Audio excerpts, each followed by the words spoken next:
Hi, everyone, and welcome to Deep Geek Live. Today, we are talking about foreshadowing. Foreshadowing, particularly in the world of A Song of Ice and Fire. But as we always do, we'll start with a few things that have been going on in the wider fantasy, sci-fi, TV and book world. There are three things I want to talk about. First up, as always, if you are watching this back, I will try and put a little timestamp down in the description if you want to skip forward through this bit and just get to the main contents of what I'm going to be talking about today. I can't do that straight away. I'm afraid the video needs to upload and do various things the YouTube deals with, but I will get that up as soon as I possibly can. But the three things I want to talk about, firstly, the Wheel of Time. The Wheel of Time was a success. The Wheel of Time season 1 was a massive success. Amazon told us about this at the time. We've had confirmation since then that this was the biggest debut streaming series of the year across everything. So debut series, so it doesn't count things like The Mandalorian, The Witcher that are coming back for second or third seasons. But still, this is absolutely massive. Second, and they're already filming season 2 of that, but the news this week is that they have been confirmed for season 3. So I think this is good news. I enjoyed Wheel of Time season 1. I know a lot of other people enjoyed Wheel of Time season 1. And I think it was a pretty straightforward decision for Amazon. So there's no huge shocks there. But the fact that it was such a big success, considering the amount of other massive, particularly Marvel things that happened on streaming this last year, WandaVision, Loki, things like that, this was the biggest. So well done, The Wheel of Time. That's having season 3. The second thing I want to say is that one of my favorite fantasy book series, Raymond D. Feist's Rift War saga, the first 6 books, the rights have now been bought for them to be developed into a TV show. They've got a team attached to this. As far as I can tell, they haven't got any network yet attached to this, but this is good and positive news. This is a series that has been with me for many, many years. I hugely enjoy it. And I think particularly the Empire trilogy, the Daughter of the Empire trilogy, if you've read it, I think that would make for a fantastic TV show. So I'm very pleased and excited about that. But probably the big news is what's going on with the Rings of Power, the Lord of the Rings TV show. We've started now getting this, what I suspect will be a drip, drip, drip of promo, of images, of trailers for about the next 7 months. We're still a long way away from this happening. September the 2nd is when this is actually going to be debuting, but they're starting to give us more and more all the time. We are expecting on Monday morning, my time, at Super Bowl, if you're in America, one of the advert breaks, I don't know, we don't have many details, will be a proper teaser trailer for the Rings of Power. I will be doing a breakdown video for that when I wake up the next morning, so keep an eye out for that.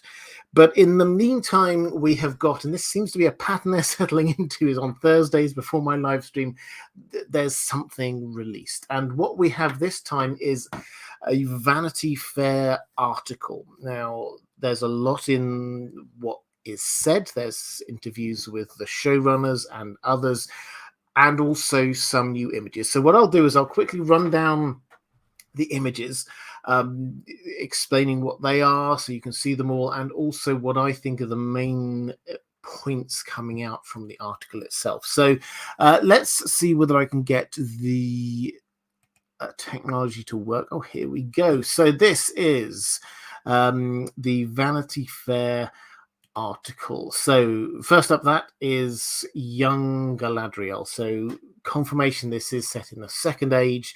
So this is several thousand years before the story of the Lord of the Rings that we know. We've already been told that they're going to be trying to get all of the big stories of the Second Age told.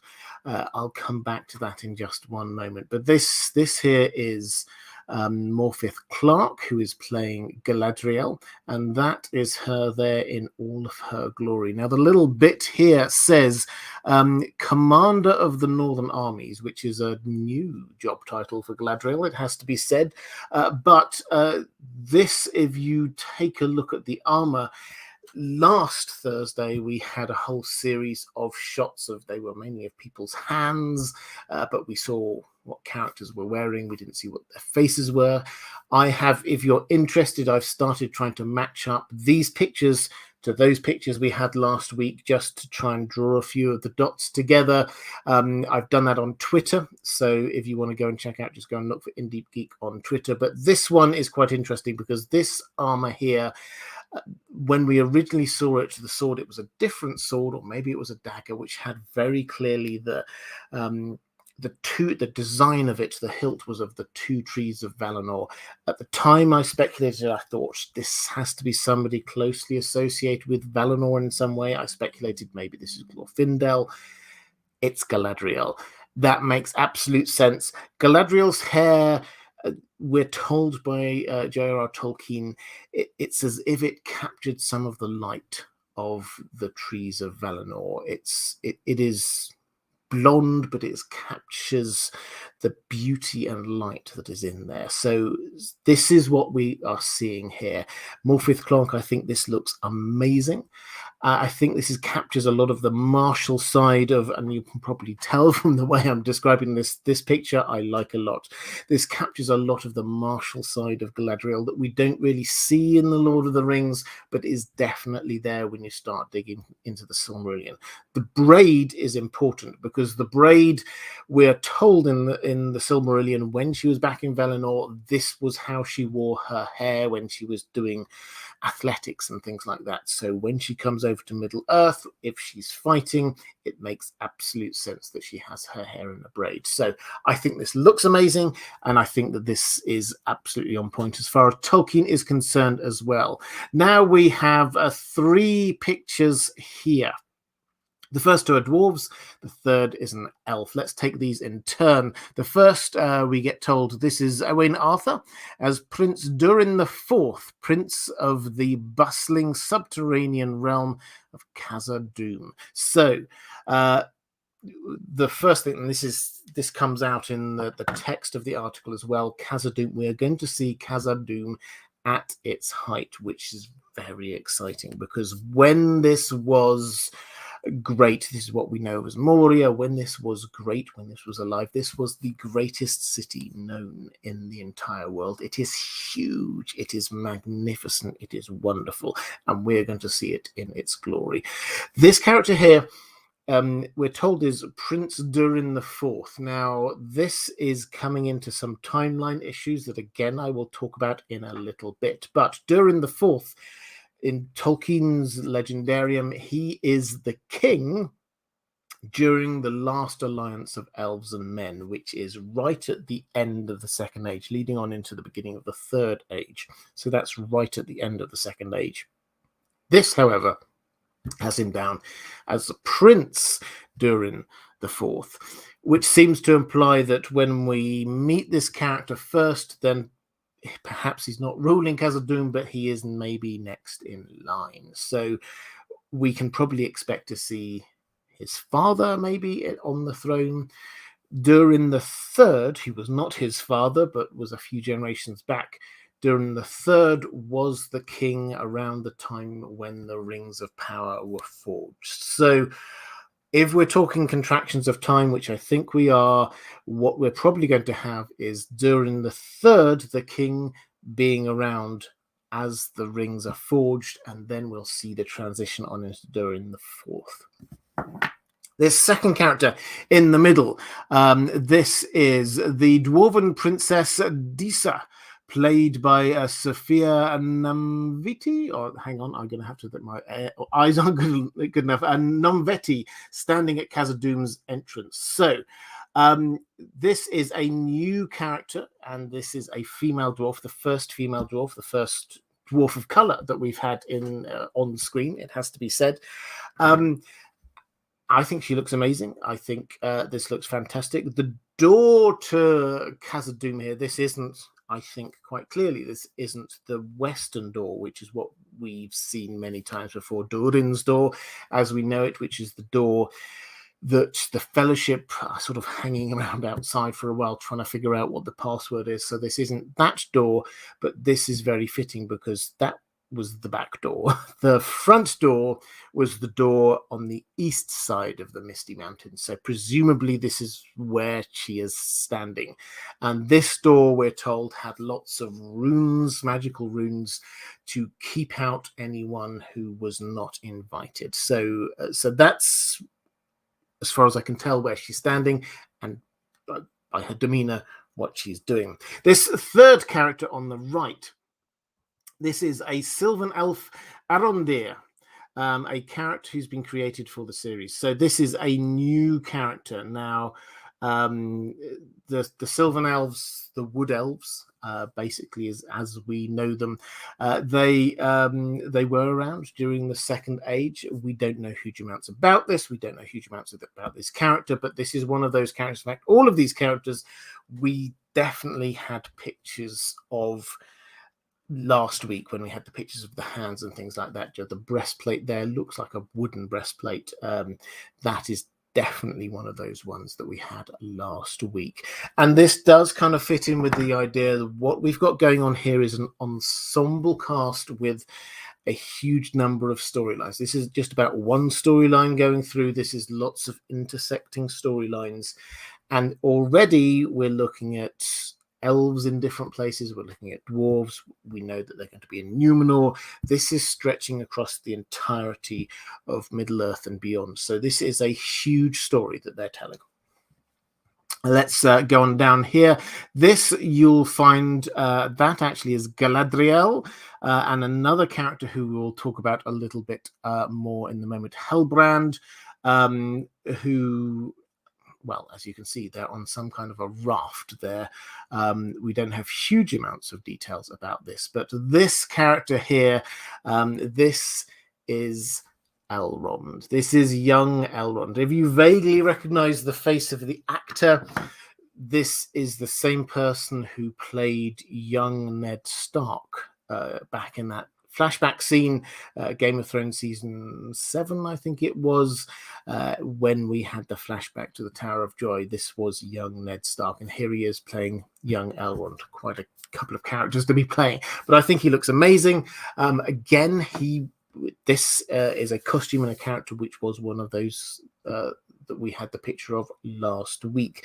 That was the one where he was holding the scepter, which several other people were wondering whether this was one of the scepters of Numenor. This now appears probably not likely. This is probably a scepter of authority among the elves that was given to Gil-galad, gave to Elrond to show his role and his authority.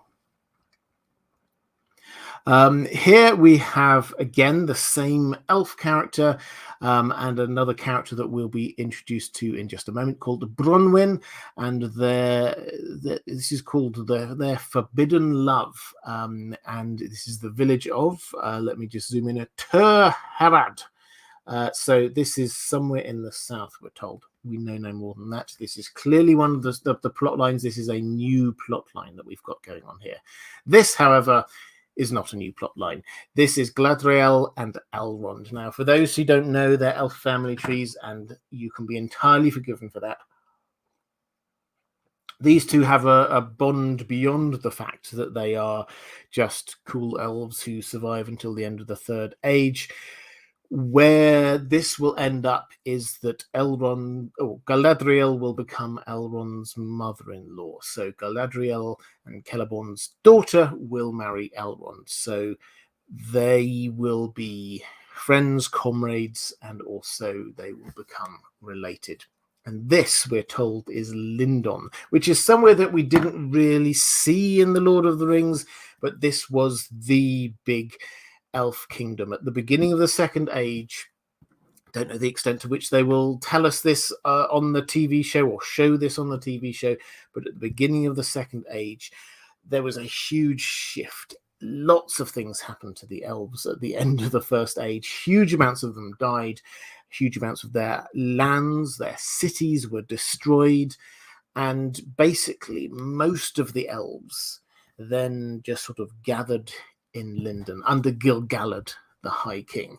And this is Lindon, Golden Forest.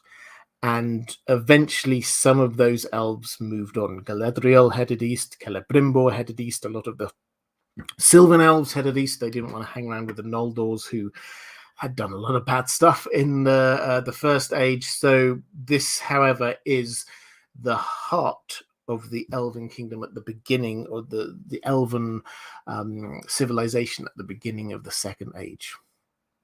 Then we have this character again. We've said this is Bronwyn, and we're told that she is a single mother and healer in her apothecary in Middle-earth's Southlands. We know no more than that. So I think it's a lovely looking picture, but I don't think we can add much more until we know the details. This, I think we would all love to know a little bit more about. We're not told huge amounts. What this says here is this is the director, J.A. Bayena, who's pointing the way for two nomadic hunters wandering the fields of Middle-earth, and that's what we're told. Now, these look like huge, I don't know what, elk horns, tusks, I don't know. Perhaps they're wanting to trap some beasts by pretending to be them. It's a bit of a mystery, and I think that they're happy for that to be a bit of a mystery. But what they're showing is that this is showing the wider world of Middle-earth that we're in. We're not just telling you a few small families in Numenor. Those are the showrunners, if you're interested. Then we get another new character, this rather brooding figure here. This is Charlie Vickers as Halbrand, a new character who is a fugitive from his own past. So again, new storyline. This is something that will, I think I keep on saying this, there are lots of new stories here. Tolkien left lots of big gaps in the Second Age, and the showrunners have filled them with stories, and that is okay. What we get is not necessarily canon. In fact, this will not be canon for reasons I will set out in just a moment, but that does not mean it's not going to be good stories. But I said I wanted to talk a little bit about some of the things that it says in the article. I've covered a few of them, but the main one I want to just read out here. Well, there are a couple. First of all, Sauron saying the villain's presence is a major factor throughout the Second Age. As the show begins, there are only hints of the danger to come. Some see them clearly, others don't necessarily want to. And so Sauron is going to be the lurking threat going all the way through this. But secondly, and probably even more fundamentally, we have this. In the novels, the aforementioned things take place over thousands of years, but Payne and McKay, those are the showrunners, have compressed events into a single point in time. It is their biggest deviation from the text, and they know it is a big swing. We talked with the Tolkien estate, says Payne. If you are true to the exact letter of the law, you are going to be telling a story in which your human characters are dying off every season because you're jumping 200 years in time. And then you're not meeting really big, important characters, canon characters, until season 4. Look, there might be some fans who want us to do a documentary of Middle-earth, but we're going to tell one story that unites all of these things. This, I think, is the big thing, and I'm glad that they told us about this quite early on. This is the big thing that we, as hardcore Lord of the Rings Tolkien fans, will need to get our heads around. This is not a faithful one-for-one adaptation of what we read in the Silmarillion or in the appendices to the Lord of the Rings. The moment we get our heads around that, I think that we can probably start getting to enjoy this. So this is, the timelines are going to be different. They have squashed everything, potentially even everything in the Second Age squashed down into a few years, probably. Now, what does that mean? That means huge amounts of things that we're still trying to work through in our brains, I think. So Numenor maybe won't have this really long, slow build up to power and then descent and crash. That's going to be squashed in. Does that mean that there are going to be fewer Numenorian kings? Possibly. Will that therefore impact on the relationship with people like, say, Elrond, who was brother to the first Numenorian king? Again, possibly. What does this mean about Sauron's plans and the forging of the rings? Is this no longer a long con taking place over centuries? What about the corruption of the rings on the 9 mortal men doomed to die? Does that not take place over decades, but does it take place over months or years? Quite possibly. All of these things we do not know yet, but I think we have to work ourselves into the idea that this is not going to be a like-for-like adaptation. That doesn't mean it's not going to be good. That means that it's not going to be exactly, when we read the Silmarillion, how we imagined it on screen. So, for me, I am happy to give this a go. I look at these pictures and I think this looks amazing. I think if we took a step back and just objectively looked at those pictures and went, okay, this does look really good. And it does appear that the people who are doing this seem to care about the legacy that they are dealing with, but they're not going to leave it untouched.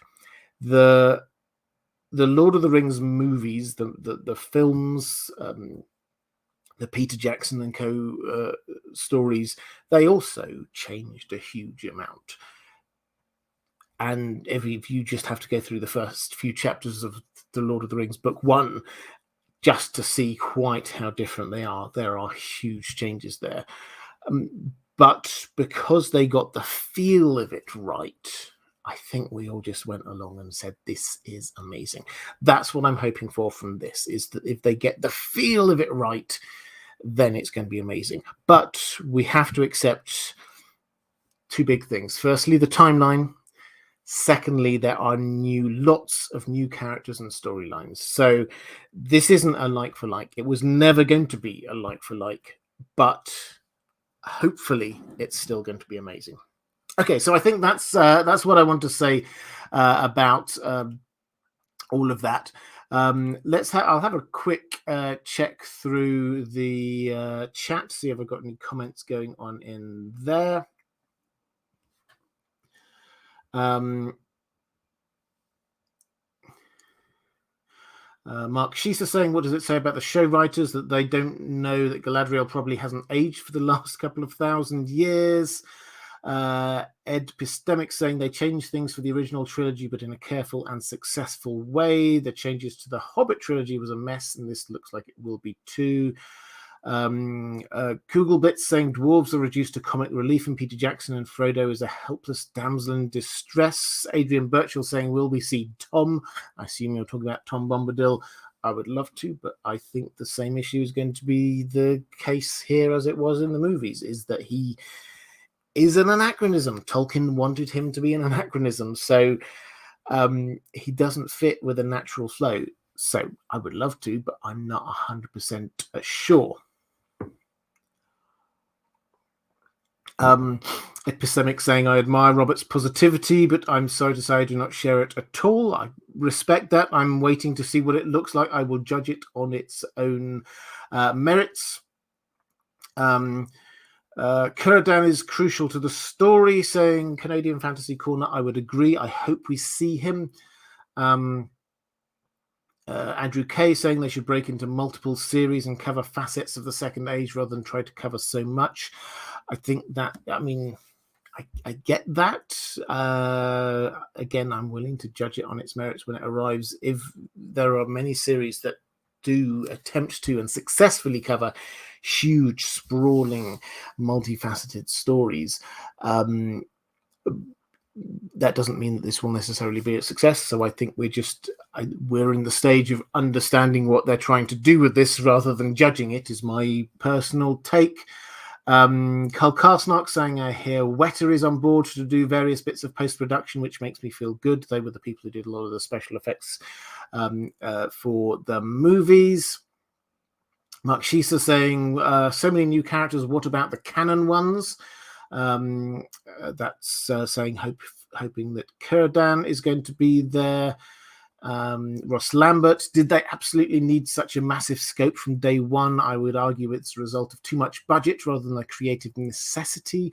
Yeah, they could have done anything with this. That's absolutely true. They could have decided to tell a very small focus story and clearly decided they were just going to go massive. And this appears to have been a creative decision by the Amazon power brokers, whoever they may be. That part of the article is when the showrunners are saying they, when they came in and they sort of pitched it, they thought it was not so much to do with their track record and CV, although they have done some big things in the past. They thought it was more to do with the fact that their vision matched up with what the Amazon people wanted from this, which is massive. Let's have a quick look. Reflective Rambling saying, I think what makes that acceptable to me is that it sets expectations and they're going in with a clear vision of purpose. I'm still uneasy, but it's the best of an eek situation. Yeah, I mean, I'm naturally a positive person. You probably picked up on this. I love The Lord of the Rings with every fiber of my being. I am nervous, and I still feel the same kind of nervousness that I had when I remember before I saw the Lord of the Rings films.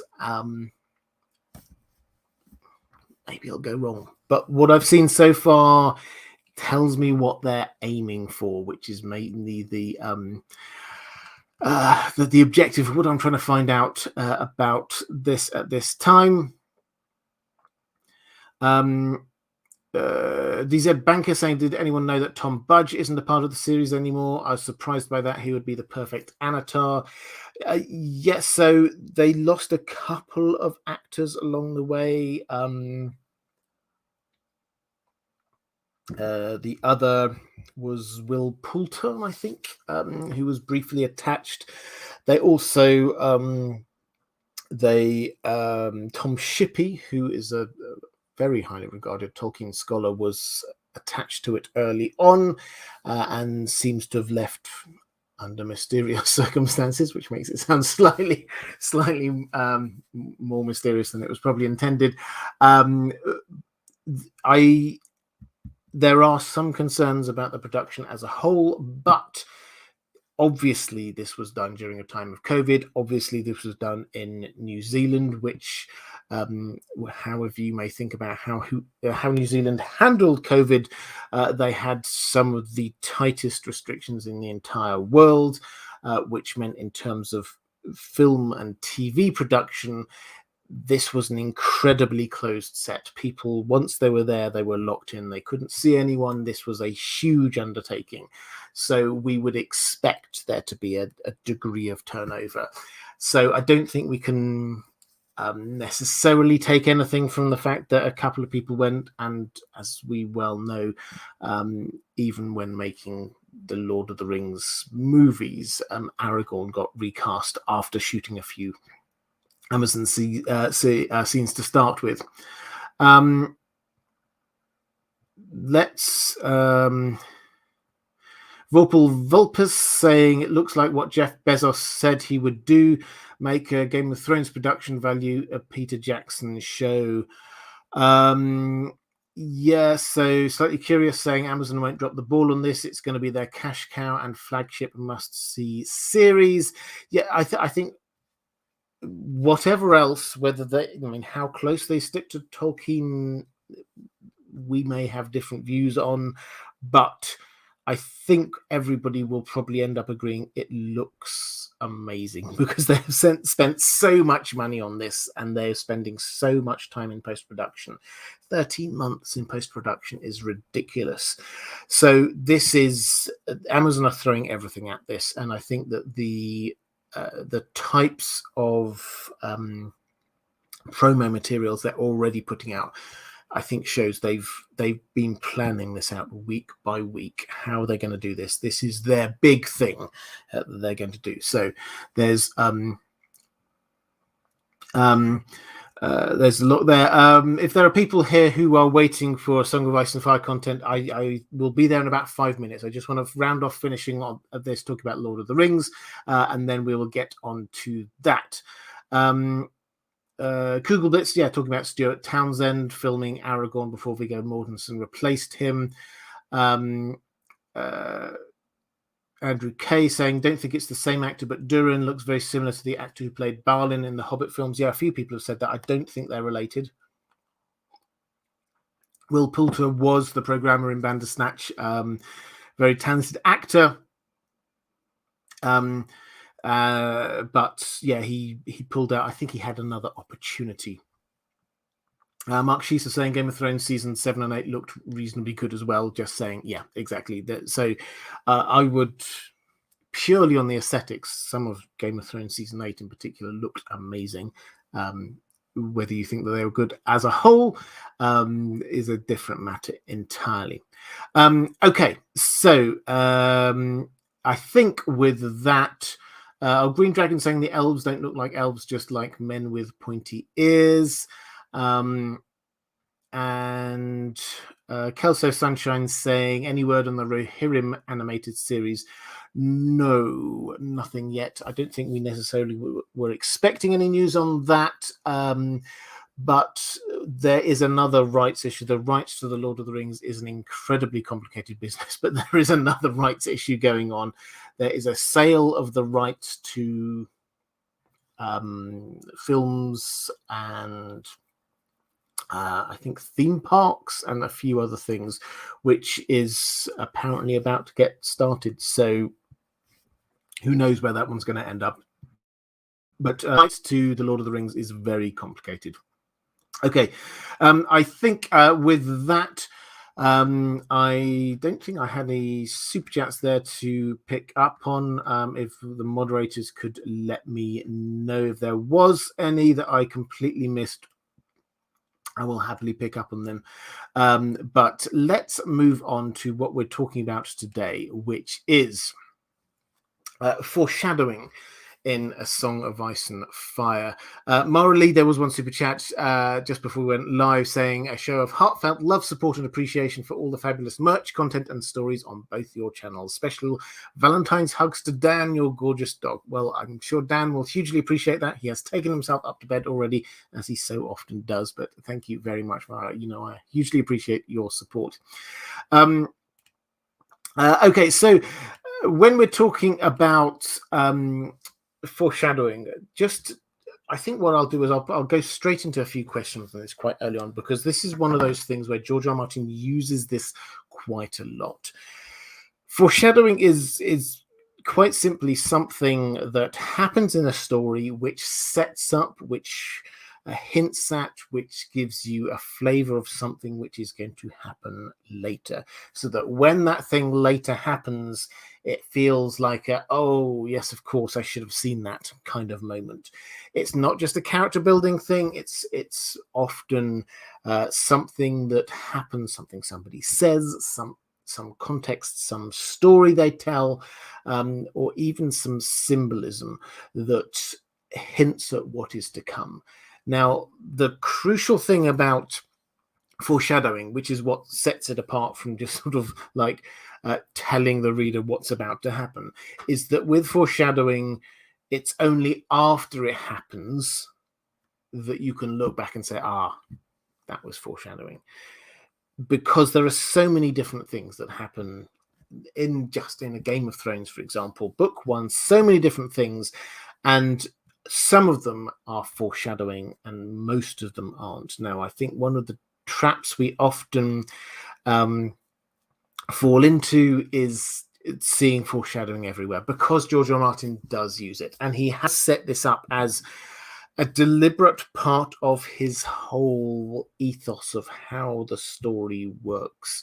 History echoes. He doesn't say it in exactly that way, but when we get the stories of the past, we get very clear clues that is something that might happen again, not in the same way, but in very similar ways. So we have got the Long Night. This is baked into the story. The Long Night happened and is going to happen again. the others came before are gonna come again.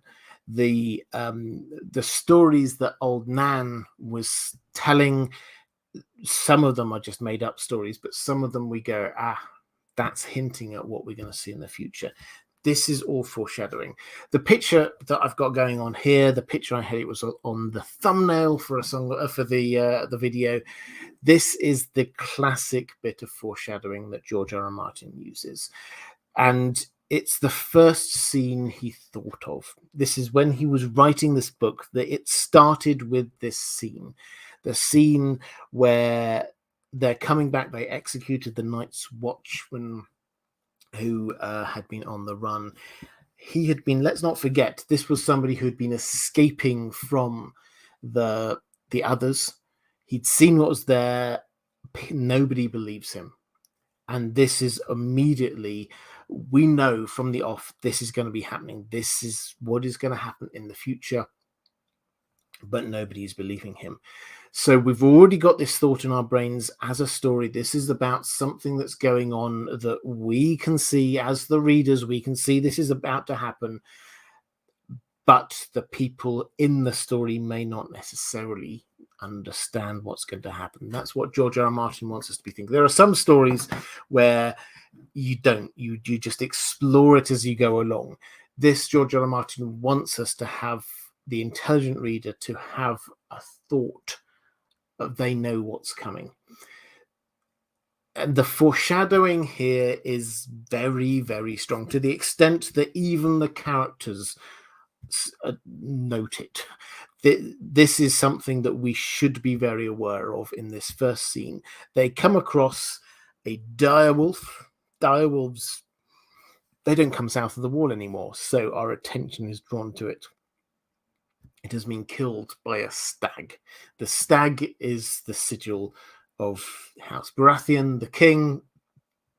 The direwolf, the sigil of House Stark. Immediately we're concerned, okay, what does this mean? Symbolically, the stag, the king is killing the Ned Stark is the symbolism, particularly when we see that the direwolf has got cubs, and the number of the cubs match up with the number of Ned Stark's children, and we go, okay, so there's something going on here. Then it gets added to with the fact that after they're just about to leave, John, the supposed bastard child, then says, hey, hang on, there was one more separate from the rest, but still there. That one's my one. And so that's the moment we go, okay, so there is a link here between these direwolves and the children and Ned Stark and that direwolf. Obviously, Ned Stark does die, and then each of these direwolves, their names signify to a degree their owner's fate. So this is very, very obvious foreshadowing that happens very early on in A Song of Ice and Fire. Let's go to, I've got, as always, I will be taking questions from my my patrons, but I've got a few questions in the chat just to go with. Roman Lakovets saying, some fans believe that Septa Lemore is simply Septa Lemore, but I think that Tyrion openly speculating about her identity is a hint to the readers to do the same, suggesting that the answer may be important. Your thoughts? Yeah, interesting. So Septa Lemore, for those who don't remember, she is, when we get this Tyrion on this boat, the Shy Maid, which heads down the River Royne with a character who is known as Young Griff, but it turns out that he is this person who is thinking or saying that they are Aegon the Sixth, Fagon, as we generally like to think of him. Septa Lemore is one of these characters who has been training him, who has been teaching him. Now, Tyrion is so often used by George R. R. Martin throughout the story as being the person who figures stuff out so that we as the reader get to understand what's really going on. He gets it, he understands it, he sees behind the headlines. Here on the Shy Maid, one by one, he starts figuring characters out. He figures out who Rolly Duckfield is. He figures out who the Halfman is. Fagon is. He figures out who Griff is. Scepter Lamore, he can't figure out. He's speculating who might this be, and then he gets kidnapped before he figures it out. We get a few clues. We see his thinking. Is the fact that he was speculating about that an indication that she is an important character that we should be speculating about? Not necessarily, in my view. She might be, but I don't think there are any obvious characters that she could be. And I think you could twist it the other way and say, is the fact that she's the one that he does not actually pin down indicate that maybe she isn't anybody important? That could be equally likely. So is she an important character? Yes. But is she an important character because she was previously somebody important 20, 30 years ago in the story? I think that's the bit that's open for discussion. I don't think she necessarily has to be. George R. Martin does a lot of this character is actually that character. I quite like the idea that some characters are just who they appear to be. There's no huge mystery about them. Christian from AK Channel TV. Anything to suggest Tyrion will come back to his less vengeful self?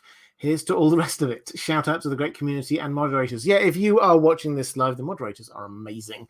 If you are watching this live, please do say a big thank you to the moderators who do a fantastic job. Anything to suggest Tyrion will come back to his less vengeful self? This is quite an interesting one. So he starts out, you could say, less vengeful. What makes him vengeful? Things that happen to him. But I personally see his character arc taking him more to a place of accepting the things that happen to him rather than him being just generally less vengeful. I think he sees the hurt that has happened and has moved to a place where he can be the bigger person, pun intended. So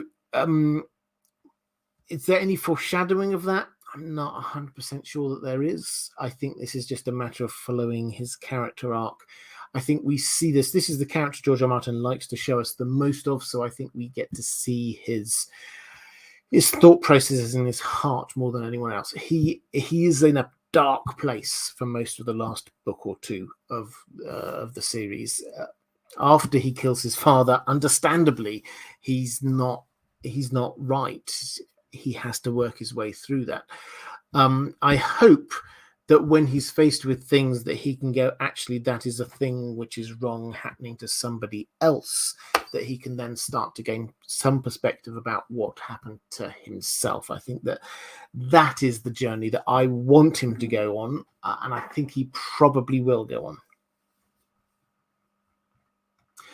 on. Kelly Johnson saying, are Dany's dragon dreams signs she reignites Lightbringer?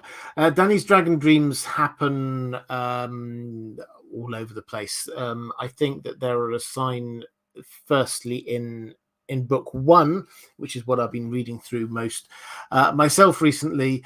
They are a sign that she is the person who will have dragons and the dragons will return. The chapter I literally just finished listening to a couple of days ago starts when this is the penultimate Dany chapter in book one.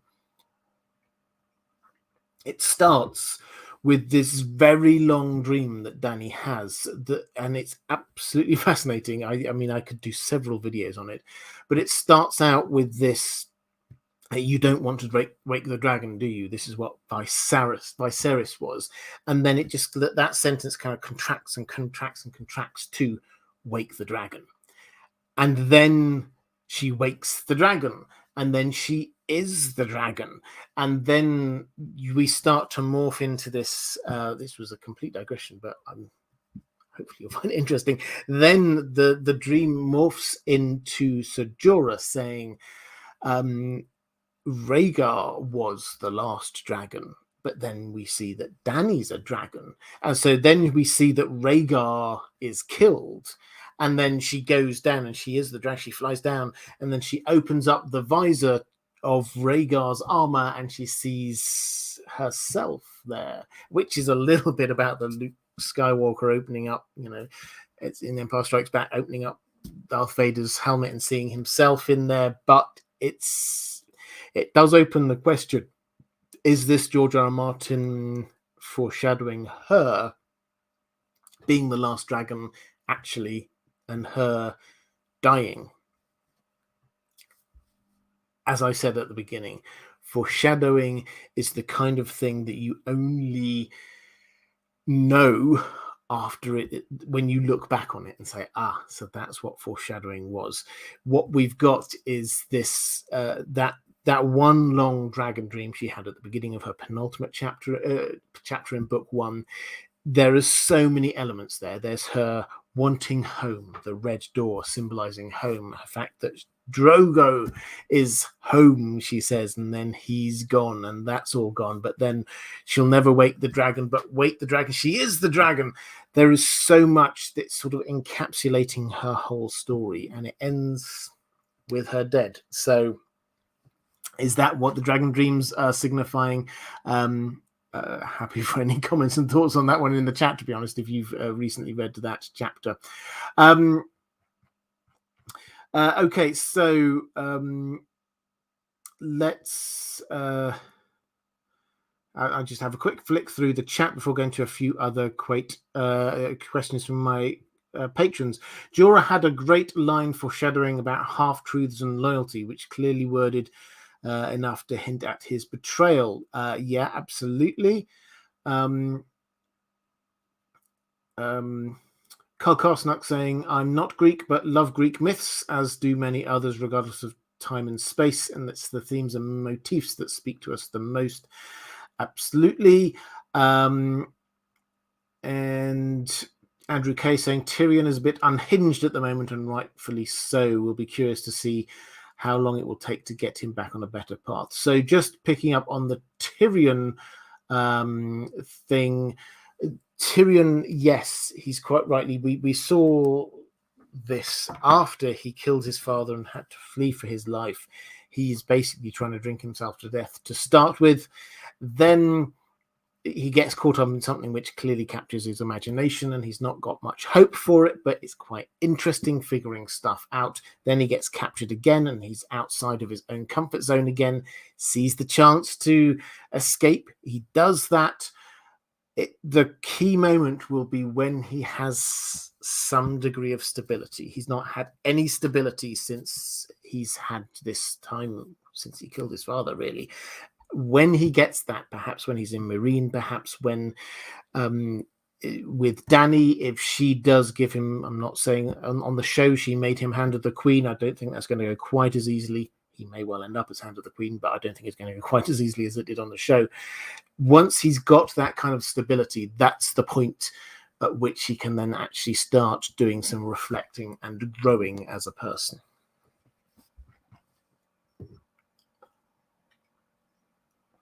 Okay, let's go to question from one of my patrons. This is from Ben saying, I was watching one of your old live streams and there was one where you said that George R. R. Martin insisted on a line about hearing wolves howl remain in the graphic novel. Could this be foreshadowing Jon seeing a dead Arya walked into Nymeria running with her new pack at the end? And so needs to be included. Okay, so thank you for reminding me of this one. This was a fascinating discussion that I had, I'm going to say 3 years ago, with Bookshelf Stud, who is one of the greats of the A Song of Ice and Fire community. And he told us about something George R. R. Martin had said, or not George R. R. Martin had said, actually, something the person who wrote the graphic novel for book one, A Game of Thrones, what he had said that George R. R. Martin had asked him. He wrote the graphic novel, having read the book and obviously spent some time thinking about it. And one of the things about a graphic novel, obviously, is when you're taking a massive book, you have to contract it down. You have to get rid of all of the sort of extraneous things and get to the focus of the main parts of the story. He was very aware of this, and he went to George R. R. Martin after he'd finished it, before it was published, and he said, I just want to double check, is there anything, I've tried my best, I've cut it down, I cut to what I think is the main bits of the story.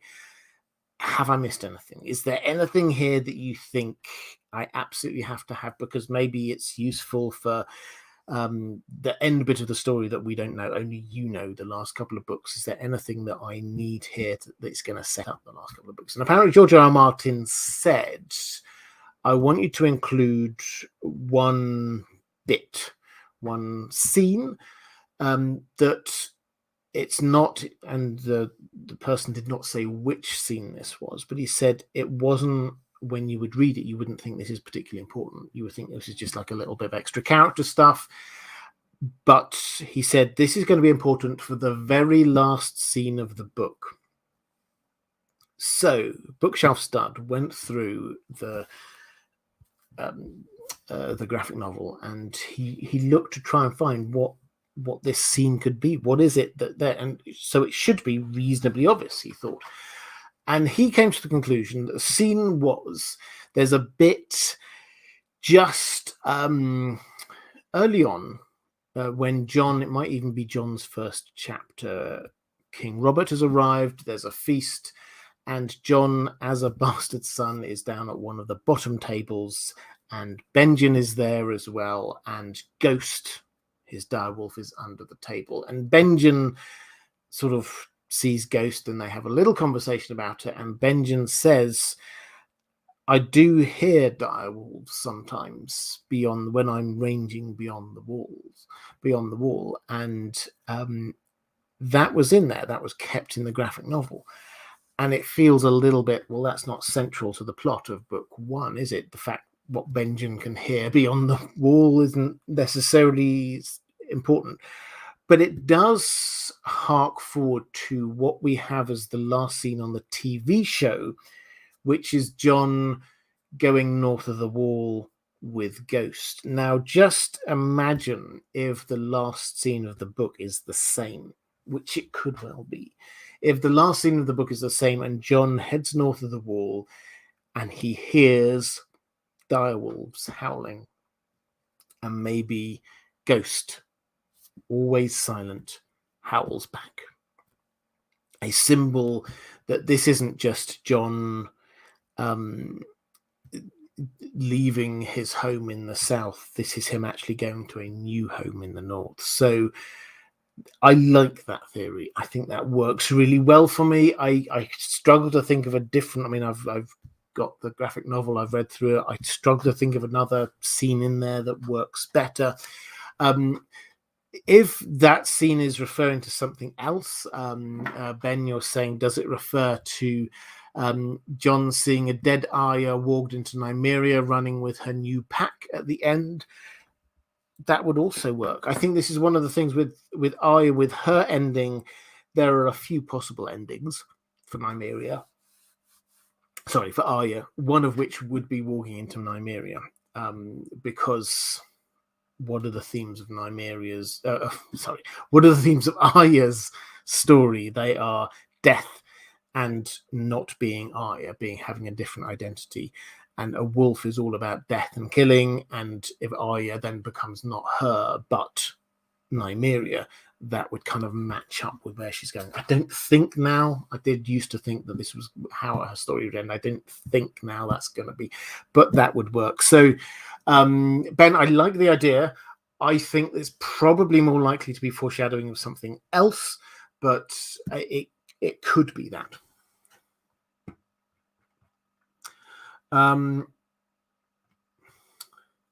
Lyle Hammock saying, sorry, my grammar was off in my last super chat. I wanted to know your favorite history as foreshadowing in A Song of Ice and Fire. Oh, this is referring back to your previous one, saying, hello, Robert, just to thank you for your content. Both Martin and Tolkien use the fact that history rhymes to foreshadow current story. What is your favorite of these So yeah, what is my favorite bit of history as foreshadowing? I think it's a really good one. I love a few of the legends from the Age of Heroes. Now, the question is the extent to which these are going to happen in the way you think they're going to happen, or the way I think they're going to happen.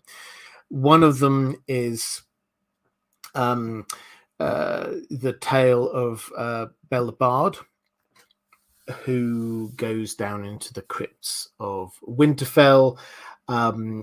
Is this going to be echoed by Abel the Bard, who is Mance Rayder, also going down and hiding in the crypts of Winterfell? I think that might well happen. The story of Lan the Clever, the first Lannister, the founder of House Lannister, claiming Casterly Rock by squeezing through all of the small tunnels in Casterly Rock and doing some nefarious trickstery stuff. That could be Tyrion. If Tyrion does lead an attack on Casterly Rock, we know that he knows all of the little underground routes because his father put him in charge of all the cisterns and the drainage of Casterly Rock. Could he work his way in there as an echo of Lan the Clever? I think that would be amazing if George R. R. Martin did that on both of those, to plan that, as he almost certainly has, that far in advance. Love it. That would be amazing if either of those things came true. Cursed Ballerina saying, with all of the prophecies running around, does A Song of Ice and Fire have free will, or are characters bound to immutable fates? I think that for me, George R. R. Martin, I mean, we're going to talk about prophecy next week in more detail, so I'm not going to talk about prophecy too much. But for me, what George R. R. Martin's fascination with is not the truth of whether a prophecy happens. So it's whether people believe it. So he's less concerned about the truth of what Maggie the Frog said to Cersei than the fact that Cersei believes in it completely, and that drives the plot. He's less concerned about the truth of Azor Ahai and all the prophecies there, and more concerned about the fact that Melisandre believes it absolutely, and that belief drives the plot. So his interest is in the people and the impact on humans and the impact, therefore, on the plot and the story, rather than the truth of the prophecy. That said, do the characters have free will, or are they bound by destiny? I think George R. R. Martin isn't making that decision for us, but I think that he would see characters as having free will. It's just that when you look at it from the top down, history echoes. And that's the thing that he would want us to be sort of taking from this. Is it's not that they're bound to do the things that they do. It's just that that's what human nature is like. That's what history is like. Things do happen in the same thing again and again.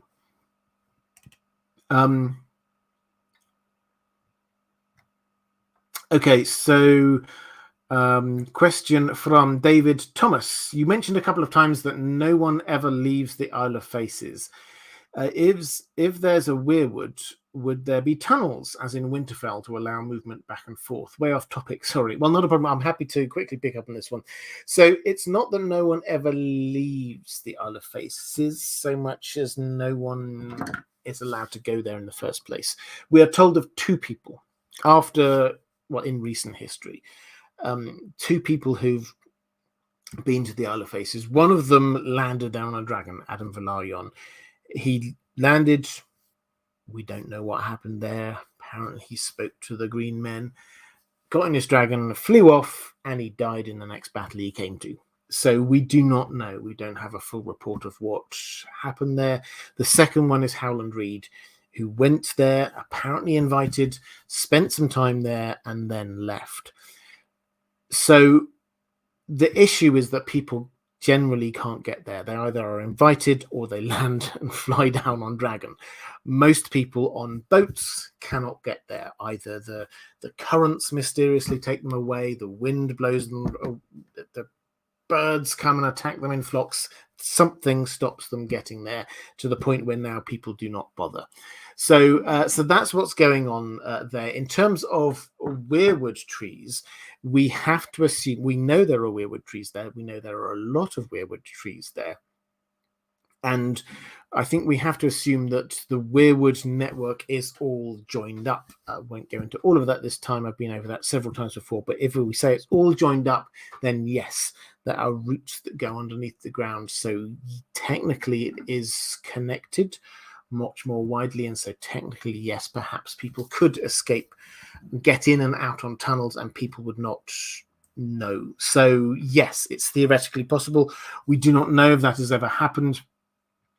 But it's definitely possible.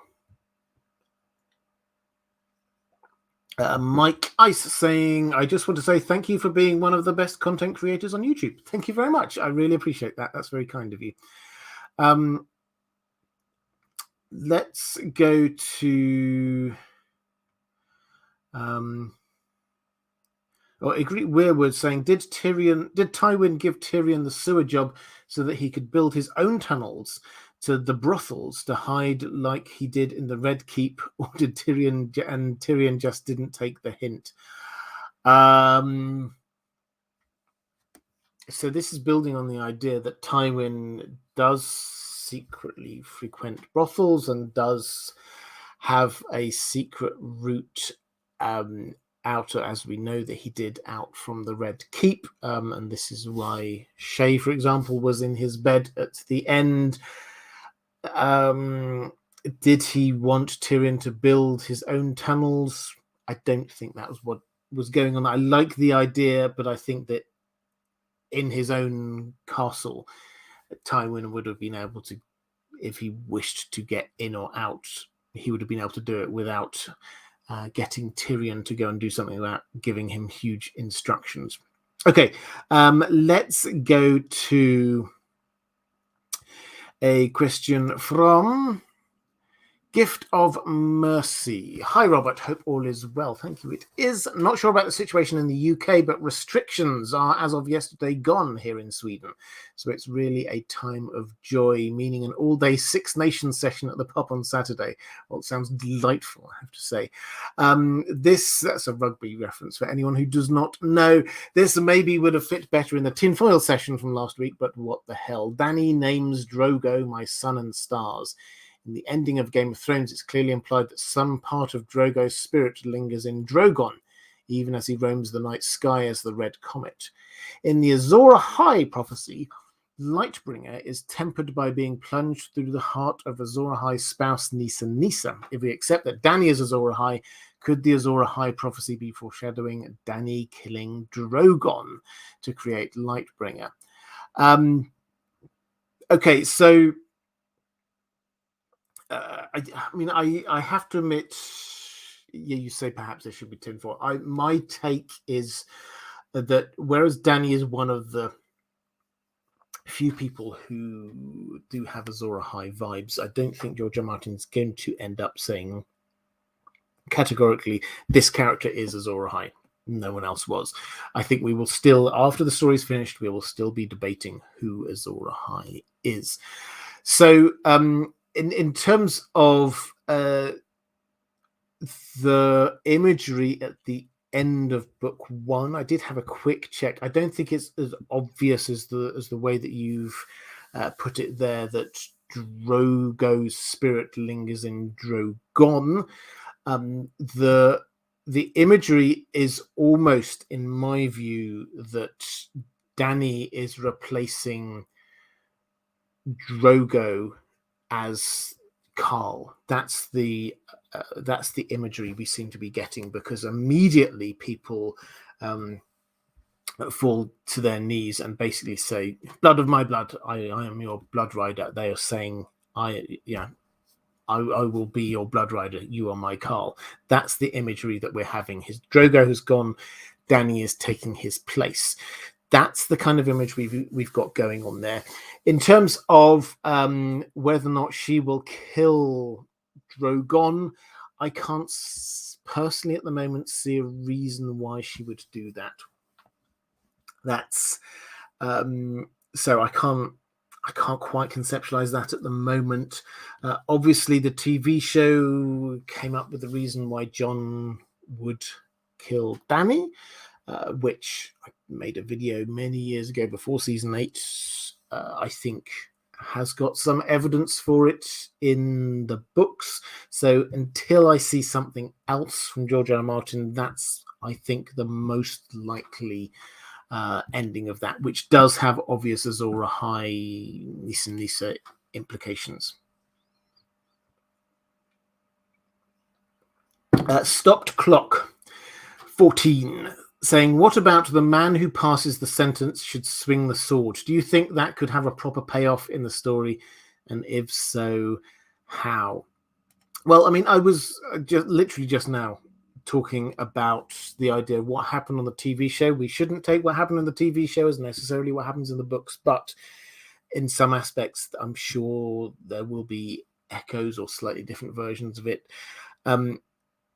If Jon does end up killing Dany because he decides that she's gone bad in some way, which is pretty much what happened in the books. If that is what happens, he believes fundamentally that he who passes the sentence should swing the sword. He wouldn't want to leave that to anyone else to do. So that's up for him. That would echo. So what happened on the TV show would echo that statement there. Beyond that, I think what we're saying is this has to be a Stark thing. So because this is what the Starks do, which is different to what pretty much everyone else does. Everyone else would get somebody else to do their dirty work. The Starks want to do it themselves. So how might this work? I think the other obvious thing is Littlefinger. Littlefinger has done the Starks hugely wrong. And if they decide that if they come to that realization, the Starks themselves will kill him. Ditto the Freys. I think we'll find the Freys are killed by the Starks, not the Starks hiring anyone else to do it. They are going to do their own dirty work on this. Okay, question from Seltz saying, hey Robert, love your live streams, and my baby daughter is starting to love it too as she listens when it is my turn to feed her. Hi there, baby daughter. Please keep up your great work. My personal favourite piece of foreshadowing George R. R. Martin has used thus far is when Sansa sees Janos Slynt in the throne room after he played his own part in Ned Stark's death, and she thinks to herself, I wish someone would cut off Janos Slynt's head. And about 4 books later, her own bastard brother, Jon Snow, ends up beheading him. My question to you is, what is your biggest theory that has been foreshadowed but has yet to come to fruition in the books? Okay, so first of all, to pick up on that Sansa Janos Slynt beheading thing, I think I heard that George R. R. Martin say that wasn't a pre-planned thing. That was something that, and this is how he writes. This is he's a Gardner writer, is how he describes it. So he discovers the plot, he discovers what happens through the characters as he writes the story, rather than plotting it all out, which makes writing foreshadowing quite interesting, because there are certainly some things which he has plugged in there, but some things like this one, apparently it's only later on that he goes, oh, hang on a moment, Sansa said that. Wouldn't it be great if Jon now beheads himself? That would work. And apparently he then rewrote that, having thought back to what Sansa had said. So that's interesting in terms of the way George R. R. Martin writes. Doesn't match well with his heavy emphasis on foreshadowing. And all of our theorizing about what has to happen in the rest of the book is, some of it at least, is based on this idea of, we've seen the foreshadowing, we've seen where the story must go.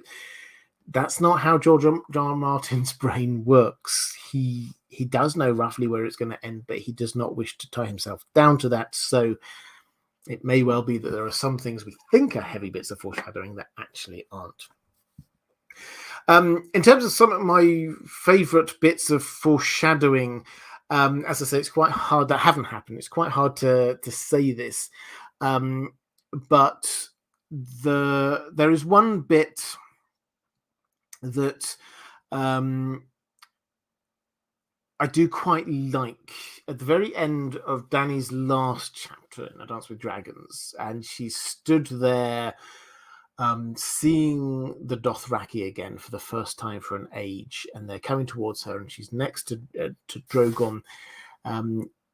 She says, or we read, as the western sky turned the colour of a blood bruise, she heard the sound of approaching horses. Dany rose, wiped her hands on her ragged undertunic, and went to stand beside her dragon. The blood bruise is a wonderful bit of language usage. Obviously, it's blood. We've been talking about fire and blood all this time. Bruise obviously has the idea of violence. A blood bruise is something George R. R. Martin uses a few times to talk about Valyria in particular. But this struck me with this idea. Dany takes over the Khalasar, which is what we think is going to be happening. There was a line in The World of Ice and Fire, which I just cut and pasted onto here, says, wiser men know that it is only a matter of time until the Khalasars unite again under some great Khal and turn west once more in search of new conflicts.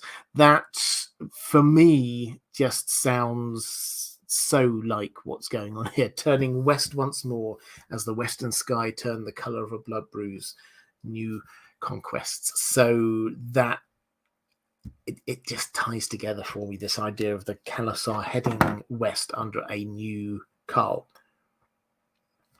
being Dany. Okay, question from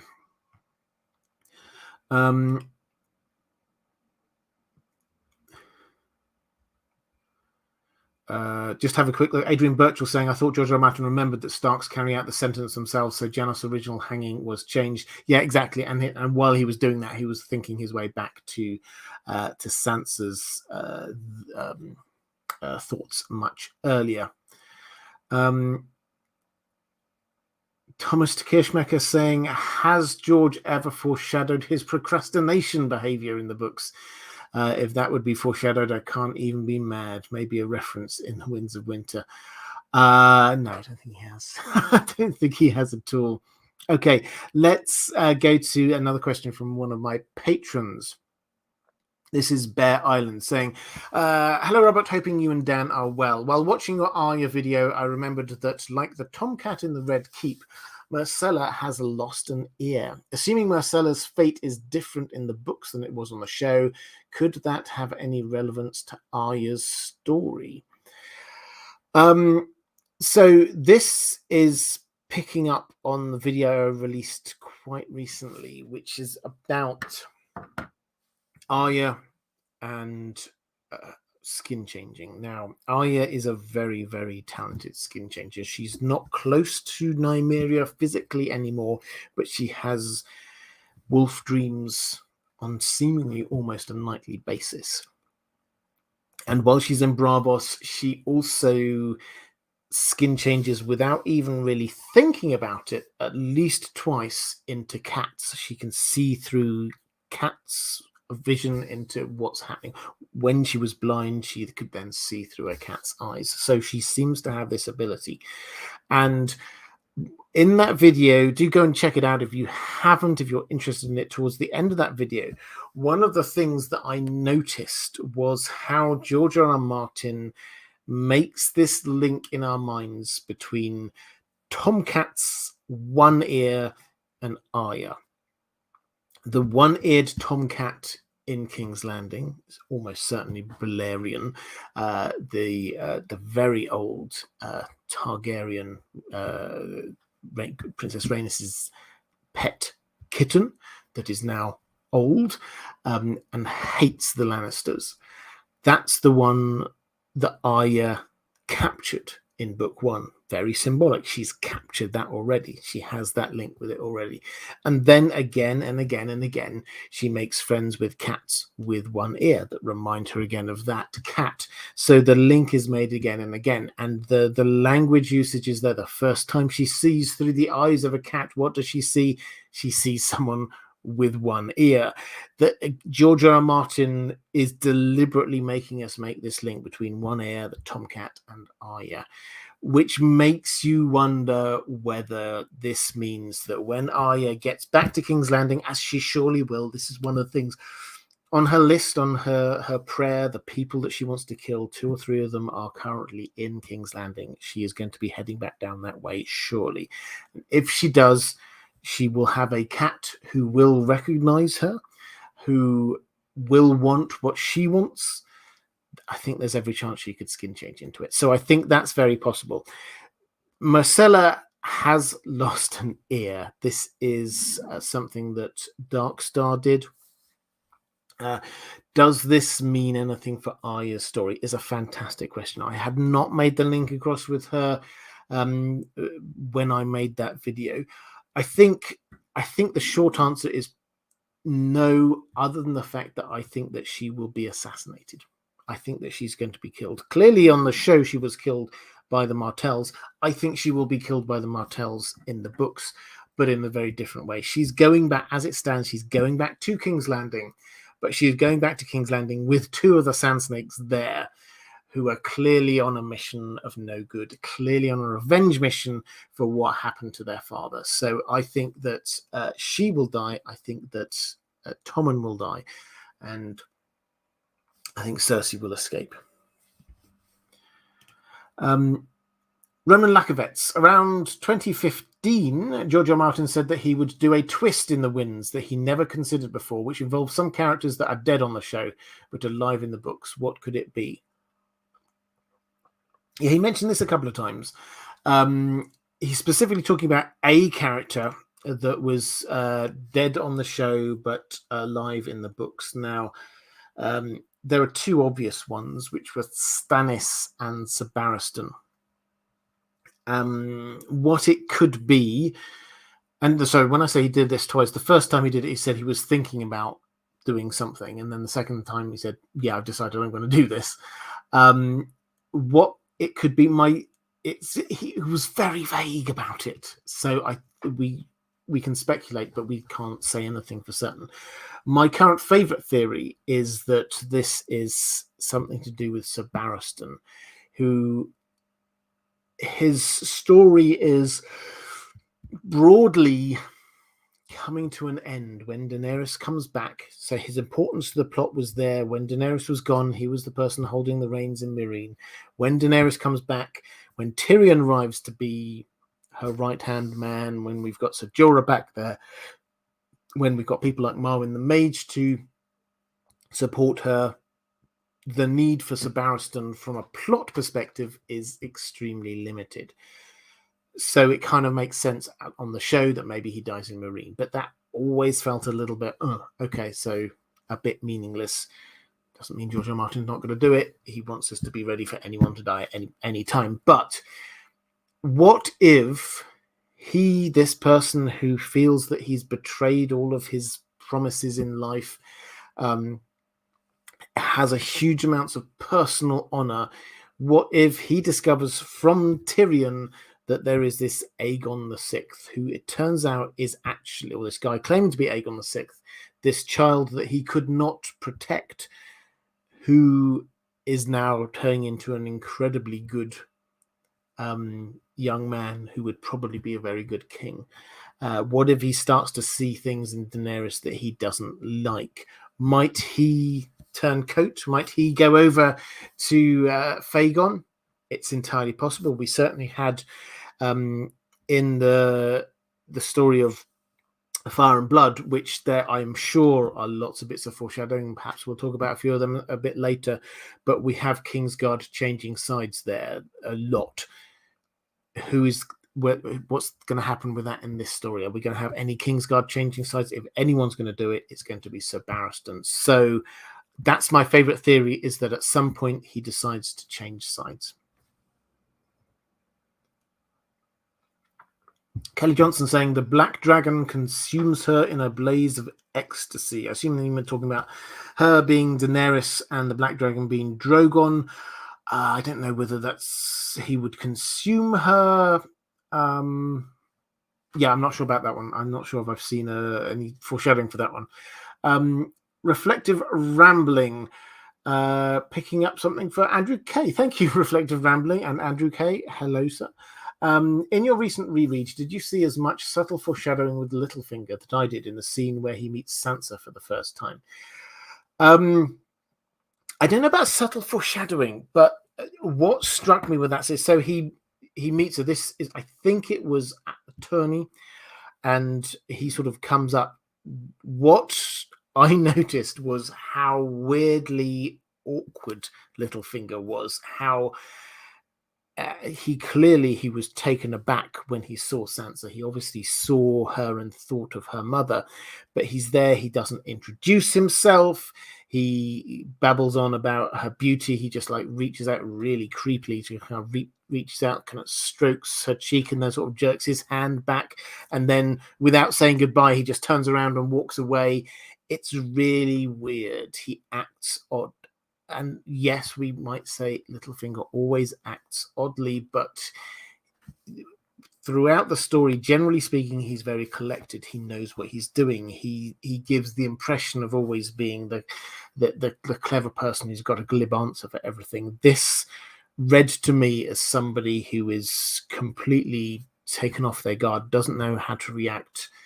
And yes, if you say it's foreshadowing of what's going to happen, I think there was a huge amount of hints that he saw Sansa and thought of her mother, and that is where his whole kind of weird obsession is going to grow out from. So yeah, it's a sort of a thin line between foreshadowing and setting up the characterization and plot, but I think that's where George R. R. Martin was definitely going with that scene.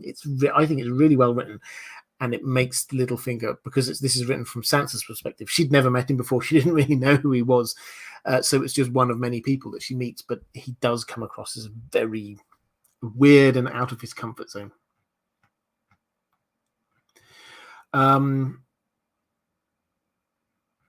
Question from Correction Unknown, saying unrelated. Sorry. But what things would Westeros benefit from Middle-earth, and how would Middle-earth benefit from things in Westeros? I mean, I think this is quite a hard question, isn't it? I think, well, what would Westeros benefit from Middle-earth? I think elves and hobbits. There is not much hope in Westeros, and this is quite a conceptual thing. I appreciate that, and this is deliberate on George R. R. Martin's part. But what Tolkien's world always has is hope, and it always has simplicity, and it is the small things in life, keeping the darkness at bay. That's what's going on, and that is personified by the hobbits. So I think that's probably what Westeros is missing, is just that little bit of element of hope, and it's not just grim darkness. What would Middle-earth benefit from that Westeros has? I don't know, maybe a big wall keeping all the orcs out. It's a bit harder to sort of say, because I think that Westeros always reads to me a little bit like Middle-earth. It's not the same, so don't think I'm trying to write some kind of meta narrative here, but it feels a bit like where Middle-earth was going to be in a couple of 100 years' time or more after the events of the Lord of the Rings. Humanity is everywhere. The stories of elves and dwarves and hobbits and magic and dragons is starting to fade into myth and legend. That's where they're at. So it feels a little bit like they're forward in time. But what one practical thing that Middle-earth does not have is the equivalent of Old Town, the library, or the maesters, or any form of trying to spread or even keep hold of knowledge and understanding. To actually get hold of these histories, there are just a few places and people who are interested, but there's nothing structural in Middle-earth. So that, I think, would be the big thing that I would change. Thomas de Kirschmecker saying Dany gets a 3-headed dragon crown in calf, the weight of which makes her neck ache. Is this the dragon has 3 heads foreshadowed? Ideas for the heads. I don't know whether it's foreshadowing that. I think it's this is what the Targaryens are. That's what their sigil is, the dragon with 3 heads. In terms of, does the dragon with 3 heads foreshadow anything? Well, yes, but I think that George R. R. Martin would want us to be guessing at what that yes means. We will certainly, when we get to the Winds of Winter, or perhaps the beginning of Dream of Spring, we will be faced with 3 Targaryen potential claimants for the throne. Or I should say potential Targaryen potential claimants to the throne, being Daenerys, Jon, and Fagon, which could be conceived as being 3 heads of the dragon. But also we could look at who's actually riding the 3 dragons, and that will be Daenerys and, I think, Jon and Euron. Does that make them the 3 heads of the dragon? Not so sure, but yeah, that's a way of interpreting it. Then you can look at Jon and Dany and Tyrion, who have, we talked about this quite a bit, I think, last week. They've got a lot of echoes between the 3 of them that feels very much like the 3, not the 3 main characters, but George R. R. Martin wants to see them as 3 kindred souls.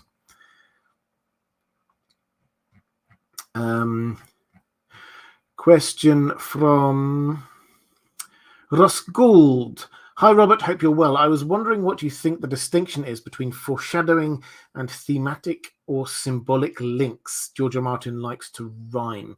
Yeah, so this is one of the things I was trying to tease out a little bit earlier. So you're right. George R. R. Martin likes to rhyme. He thinks history rhymes.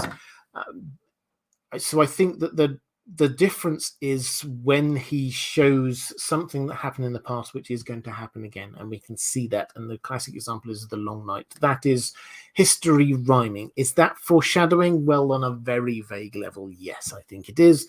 But that's not really the key, what foreshadowing is really about. Foreshadowing is something that we can look back on and say, so that was what that was about. That was something which we were expecting to happen because of that moment.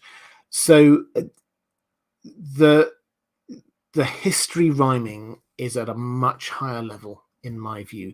The foreshadowing happens at a much more localized level, in my view, and it's about actual people rather than what's happening in history as a whole.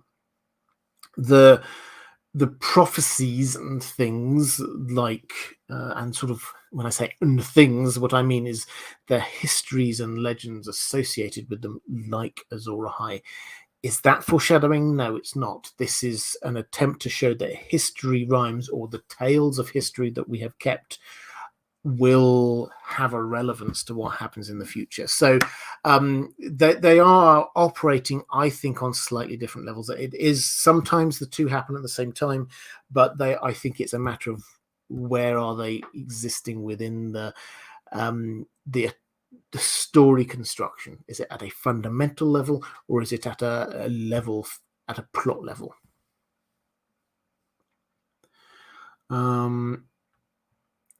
Question from Jake saying, hey, Robert, no question. I wanted to thank you for your content.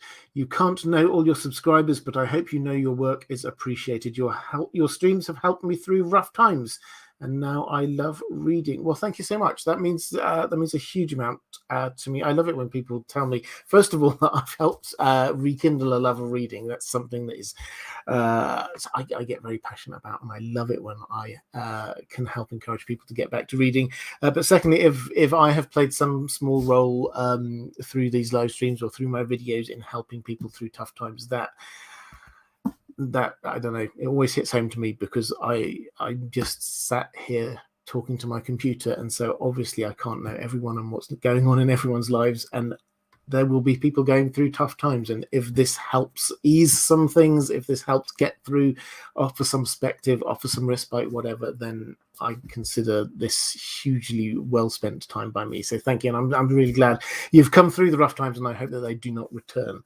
As for reading, though, seamless segue, my second channel, The Well Told Tale. If you like reading, if you like audiobooks, then you might want to give a try to The Well Told Tale. You can find it on YouTube. You can also find it as a podcast. It's basically me audio narrating classic science fiction and fantasy stories, the best science fiction and fantasy stories ever written. If you've always wanted to read something like The Call of Cthulhu, Frankenstein, some early Asimov, Arthur C. Clarke, anything along those lines, then you will find it somewhere there in the back catalogue. I've been doing this now for, I don't know, 3 years or more, maybe. And I've been working my way through, and even now I keep on coming across new fantastic stories. On the podcast now, we're working our way through The Picture of Dorian Gray by Oscar Wilde, which is brilliant. So if you're at all interested in that, then do please go and check it. Patrons, while I'm doing this, thank you. I cannot do what I do without your support. It means huge amounts to me. It has come to my attention, a couple of people have mentioned it, and I've tried to get around to it for a little while. One of the patron benefits is a few extra little bits and pieces I do over there for patrons only. I have got all of the Winds of Winter pre-release chapters recorded, except for Ariane 2, which I don't know why I missed it off before, but I have recorded it, and I will upload it on there for patrons at some point in the next week or so. So keep an eye out for that one. But patrons, thank you. If you do want to support this channel at all, the best way to do that is through Patreon. There will be a link if you're watching live, wherever the chat is at the moment. If you're watching this back later, then there's a link down in the description. Okay, let's go to, I think that's me caught up in the chat. So, oh no, I've got one more question in the chat just to pick up on. Stuart, good lad, saying, it's not questions, saying, hi Robert, hope you're well. No real question. I'm curious if your water glass is from IKEA. Thanks so much for everything you do. I think it might be. It's I like it. It's a very sturdy water glass. Thank you for noticing it. I think it might be. I genuinely can't remember where I got it from, but yeah. Other than hating shopping in IKEA because it takes so long, but they do have some good stuff in there. Anyway, not sponsored by IKEA. Let's go to a question from, where should we go? 444. Saying, hi Robert, a decade after reading the first 4 books in the series, I've decided to make a reread, precisely listen in the first time in my native language. And as I've missed almost all foreshadowing on initial reading, I try to focus on everything that is mentioned at least twice. Nonetheless, there are 2 things that still bother me. First, why are we constantly reminded about Tyrek Lannister being missing? Is he just dead, or was he kidnapped by Varys or Littlefinger? Second, what is the function of so often mentioning the Kingswood Brotherhood? Is this just backstory for some characters, a benchmark for Jaime and the Brotherhood without banners, or is there something beyond? Okay, so a couple of questions there. The first one about Tyrek Lannister. So this is a nephew of Tywin Lannister, who was one of Robert Baratheon's squires, and he, along with Lancel Lannister, he was the other one. And when there was that riot, if you remember when Myrcella went off to Dawn, everybody went down to the docks to wave her goodbye. And then as they came back up, there was a riot. It was a food riot. And most people got back. We saw the Hound went and got Sansa. There was a few people went missing. One of the people who went missing was Tyrek Lannister. Now, why is this mentioned a few times? Well, the first one, I think, is to underline this point that we've had several times with Tywin, which is that he's absolutely focused. If this is a Lannister, nobody touches the Lannisters. If anyone lays a hand on a Lannister, then I will come down on them like the Rains of Castamere all over again. That's what the feeling is. And so that's why it is so serious to him. That's why it's so serious to Tyrion, who at the time, as he was Hand of the King, then he sort of got demoted, but he was still trying to, at the time, win his father's favor. That is why they are both absolutely focused on this. Then the other person who thinks about this is Jaime. And Jaime has this random thought afterwards. Well, maybe when he was trying to work through it, okay, so the body wasn't found. Everybody else who sort of went missing, they got killed. The bodies were discovered afterwards. But him, no, a body wasn't discovered at all. And he thinks, well, why might that be? It's possible that this was like somebody, they killed this person, and then they realized that Tywin was going to go absolutely crazy, so they hid the body, destroyed the body. It's possible. Or he thinks maybe this was all just a cover for somebody to capture Tyrek. Perhaps they wanted to find out what Tyrek knew because of the Robert Baratheon thing. He would obviously know a whole lot more about what actually happened on that hunt when Robert Baratheon died. And he wonders whether Varys might have done it. He noted that Varys wasn't there going down to wave goodbye to Myrcella like everybody else in the court was. Did he know there was going to be a riot? It's possible. So, is this a foreshadowing thing? I don't think so. I think this is... It's the most likely answer is that this is just... He was just abducted and killed in the riot, and this is just showing us that the Lannisters have got a very strong family bond. It's possible we will get a little bit more later about Varys and how he discovered a bit more about what was going on with Robert Baratheon because of this. The idea that he created an entire riot that he wouldn't have been able to control just in order to capture Tyrek Lannister doesn't really work for me. That doesn't seem very Varys-like, I have to say. If he wanted to capture him, he could have captured him a lot more easily than that. The second, you were asking about the Kingswood Brotherhood, who they do get mentioned a few times, about a dozen times, I think, in total, the Kingswood Brotherhood. And they come up a few times. Now, you say, is it backstory for characters like Ulmer and Merritt who were there at the time? Is it backstory for Jaime? Yes, yeah, I think it is all of those things. Also, with the Brotherhood Without Banners, which you mentioned, this is trying to show it's a type, and we were talking a little bit earlier about echoing and history echoing, and this is a type, and it's the type that we had with the feeling is very much like Robin Hood and his merry men. These are outlaws, but are they really on the wrong side? Perhaps not. And that is a thing that is playing through with both the Brotherhood Without Banners and with Jaime, is this trying to think, should I be... I mean, I want to be like them in some ways, but are they really in the right? Did people just get them wrong? What about the Brotherhood Without Banners? The Brotherhood Without Banners seem to have at least 3 different iterations. The first one being the unit that Ned Stark set out. The second one being what we think of as the Brotherhood Black Banners, who seem to be there fighting on behalf of the small folk, the people. And then the third, which is Lady Stoneheart's Revenge Machine. That's the title of your next band, Lady Stoneheart's Revenge Machine. But that's something for them to be held up against, the Kingswood Brotherhood. They also had some great fighters there. Maybe we'll get a few extra names coming out from that in the future, but I think they're mostly background. I don't think this is foreshadowing. I think this is an echoing thing for us to be able to judge people against it, and for people to judge themselves against it.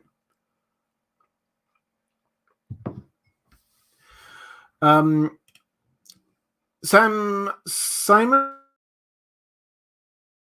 thank you very much for the super chat. I just attached to that one.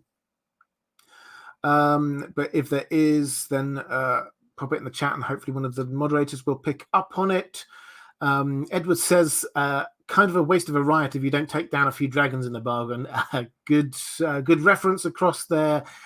Unfortunately, there weren't any dragons there, so otherwise, that would be excellent. I think there will be a riot later on when there are more dragons around.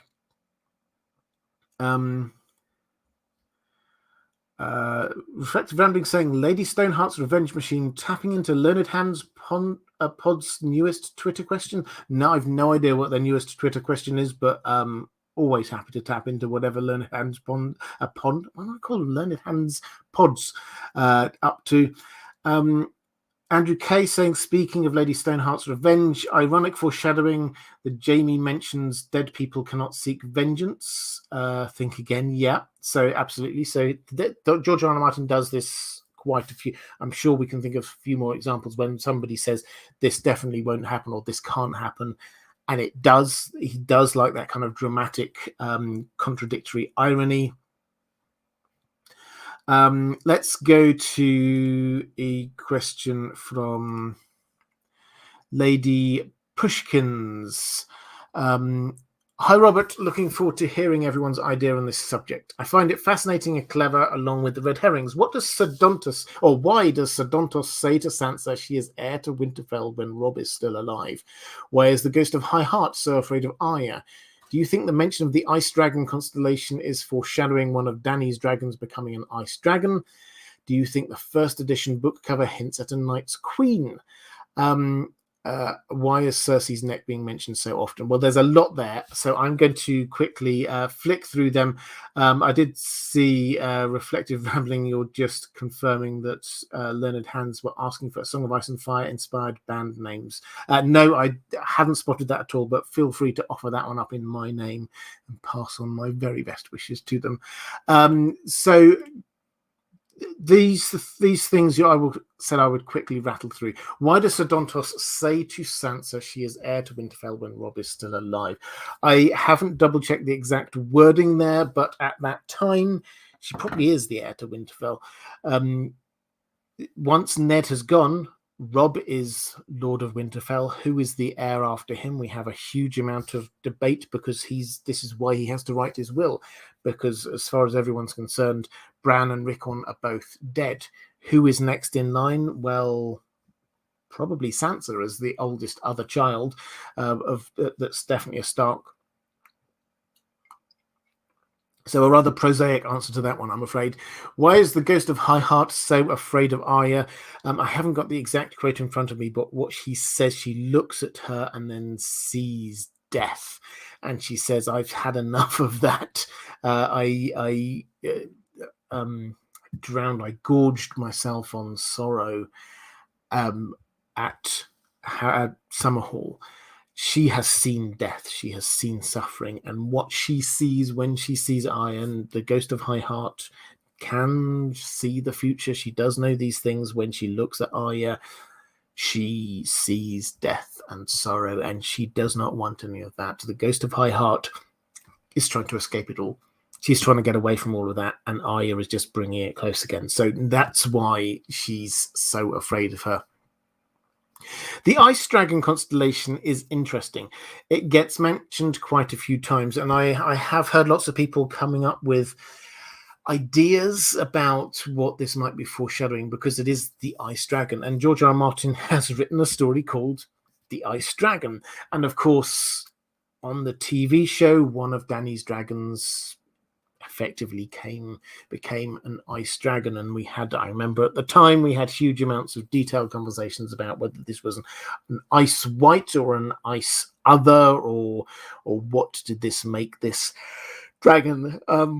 The fact is that was made up by the showrunners, and they've been very clear that whole episode, the idea that the others, the Night King, got a dragon, they came up with that. That's their idea. So I don't think it's foreshadowing that one of Danny's dragons will become an ice dragon. I think it may have some other bit of foreshadowing that we don't know about yet, but I do wonder whether this is linking again to this last scene of the book. The idea of this is John heading north. Now, the ice dragon is not just a pretty constellation up in the sky. This is what people look to when they're trying to go north. They look for the ice dragon and follow it north. We see Bran does that a lot. John does that. When people are heading north, that's what they are following.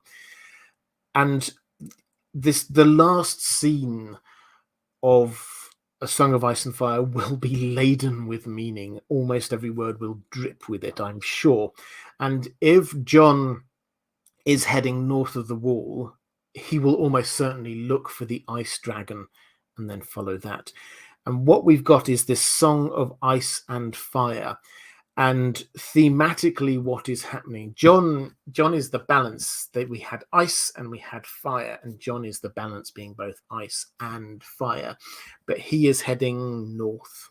He is heading to ice, and so he is still a dragon. But he's ice, and so he is still, even though he's moved beyond the main story, he cannot escape being the ice dragon. That is his identity, and he is going to follow that north. So I think, if anything, that is foreshadowing. It is John, and it is foreshadowing John's fate.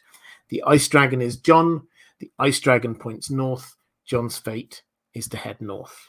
It's I don't know. It's not a given, but that's certainly how if I had to say it's foreshadowing something, that's what I think it's foreshadowing. Do you think the first edition book cover hints at a Night Queen? The first edition, the very first edition of the book, had a character who was a male character, which had like flames or something underneath it, and it had a female character which had ice and looked very pale and white. And then they were sort of smaller down in the bottom corners, and then you had a castle and a knight. My instinct is to say no. This doesn't mean anything. This was just the first cover. That something I don't think George R. R. Martin had. He wasn't. Yes, he'd been heard of by then, but he wasn't a mega star in the way that he is now. So he wouldn't be able to sort of say, no, I want a completely different thing. This will be the people in charge of publicizing this, thinking, what should we do? Let's get a cool looking book cover. So I don't think we should look too much for that. The blurb on the back, I think we should pay a bit more attention to, because he will have had input into that. Those are the words, but the actual picture, I don't think we necessarily should do. And then Cersei's neck being mentioned so often. It is mentioned a lot. And this is part of the Maggie the Frog prophecy. This is the Valonqar bit of it. The Valonqar will wrap his hands around your cold white neck and strangle you, basically. So why? Well, I think that's because at the end, I think there is a chance that she will become a sort of an undead Night Queen figure herself, in a way. She is going to get hooked up with Euron, and I think that with who's already got this not good, to say the least about it, not good symbolism associated with him, and also Qyburn, who's going to be staying by her side and is going to be her only real advisor going forward, who is already looking at life after death, at the undead. All of this, I think, hints at a not very good ending for Cersei, which, if, I mean, this is pure speculation at this point, but if we do end up with Jaime coming back to Cersei and Jaime killing her, maybe this is more of a mercy killing. Maybe he feels that this is the end for them, and he does have to kill them and die himself in the process.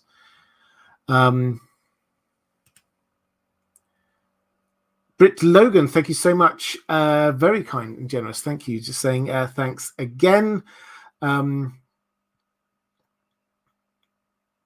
Let's go to, I think I had one more from, Simon. Again, thank you so much for the super chat. I didn't see a question attached to that. Oh, there's one underneath that.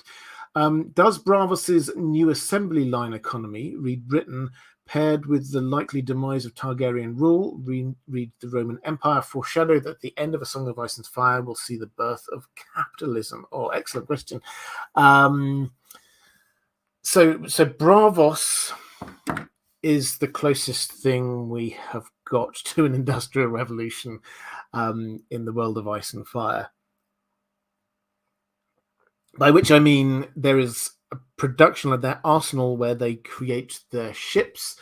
They've got production line. They've got specialization of labor. They can produce a new warship apparently within a day, which is way above and beyond anything that anyone else seems to be able to do.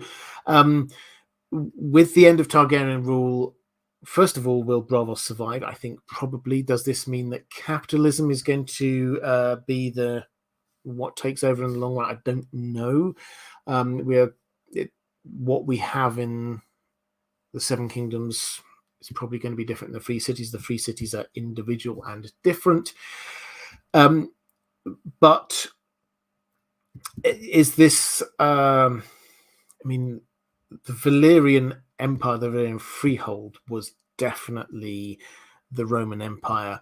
What we're left with the Targaryen rule in Westeros is closer to the Romano-British, one could argue, is that they are an echo of the previous heights of the Valyrian Freehold, but they are not the Valyrian Freehold.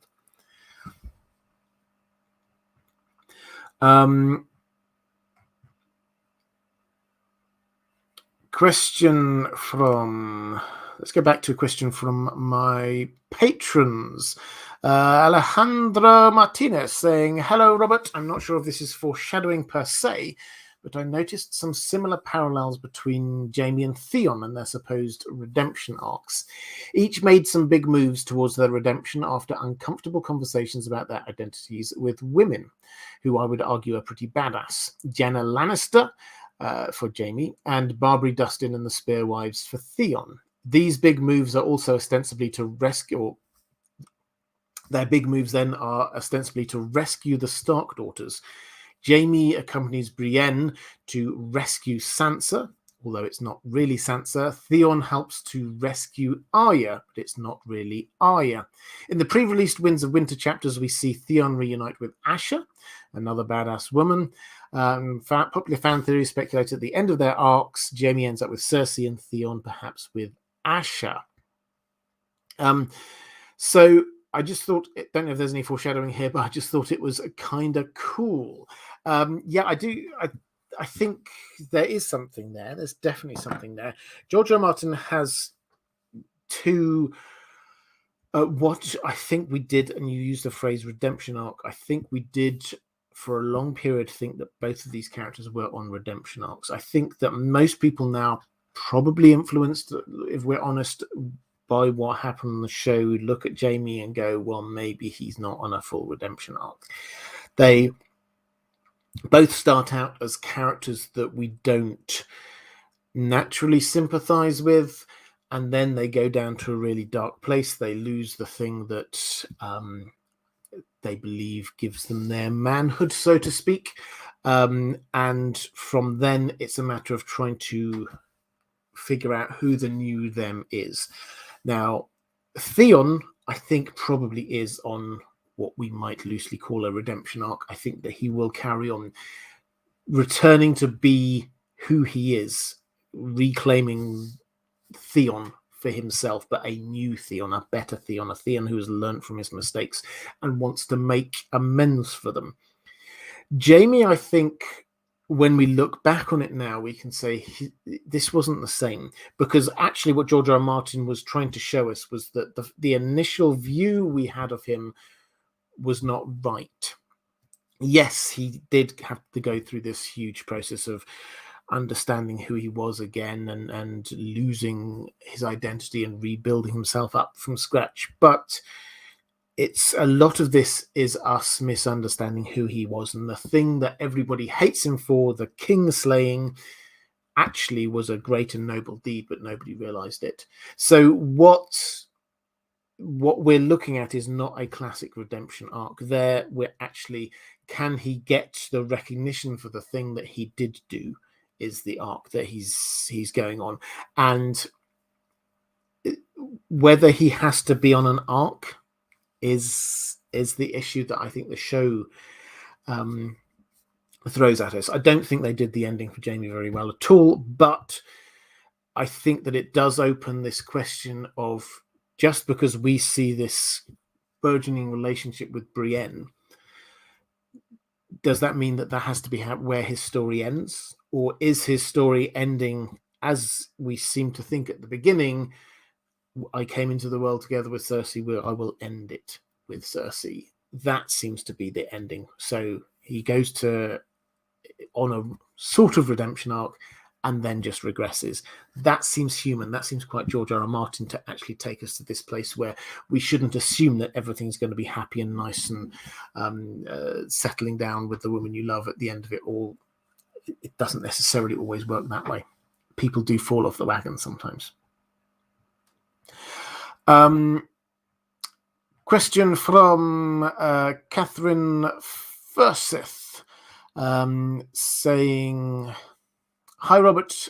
George R. R. Martin has so many instances of foreshadowing that it's difficult to know where to start." Agree. And I think when you start looking back at this live stream, you'll see quite how many there are. But you're picking two. First of all, foreshadowing the Red Wedding. The two Frey boys who are sent to Winterfell play a game where the point is to say an oath. If you manage to slip in the word mayhaps, it doesn't count. Over to Walter Frey's words when offering Rob Cat and Company guest rights, saying food, a loaf of bread, a bite of cheese, mayhaps a sausage. So yeah, great. It's like, we could have guessed. One of the things, I think it was Andrew Kay who was asking about my read through book one, and I'm going to do a live stream at some point in the next few weeks about book one, A Game of Thrones. Having reread it, re-listened to it, what has jumped out for me? What are the things that I've appreciated afresh? What are the ways that I've seen people in new ways? I think that'll be a fascinating thing, just to sort of go back to the first book and just trying to just reappreciate it and see different things. But one of the things which is glaring when you go back over it is how many times we're told not to trust the phrase. It's again and again and again, particularly Catelyn. It's every single time. Well, we couldn't trust them when in Robert's Rebellion, the late Lord Frey, etc., etc. When we actually meet Walder Frey, he's so slimy and it's like, oh, we don't trust him, we don't like him at all. Every single time they get mentioned, people do not trust them. So we should not ever have trusted the phrase. But I really like this little bit of, as you say, yeah, this is when the little phrase, the Frey boys talking about the mayhaps game. That's fantastic. Then there's the Black Dragon sign that was taken down during the Blackfire Rebellion and cast in a river, later found drifting ashore at the Quiet Isle, having rust having turned it red. A Black Dragon, Blackfire to Red Dragon, Targaryen. Is this foreshadowing for Fagon? I think it absolutely is. I think Mara Lee also picked up on this one, so thank you for that, Mara. The story, it's an anecdote, but it's the kind of thing George R. R. Martin absolutely loves. So this is the Inn at the Crossroads had many different names over the time. But yes, there was the Black Dragon, and the Black Dragon, obviously during the Blackfire rebellions, that those are the rebels. That sign gets taken down and thrown in the river, and it gets washed down to the Quiet Isles. And this is what happens a lot with things on the Quiet Isle: is things get washed up onto the Quiet Isle. Things that get thrown into the river upstream. Lots of things from the Battle of the Trident, the Ruby Ford, get washed up on the Quiet Isle. This gets washed up and turns rusty red. And lots of people, and I agree with this, I think this is foreshadowing, lots of people see Fagon in this. The fact that he's almost certainly, in my view, a Blackfire, Black Dragon.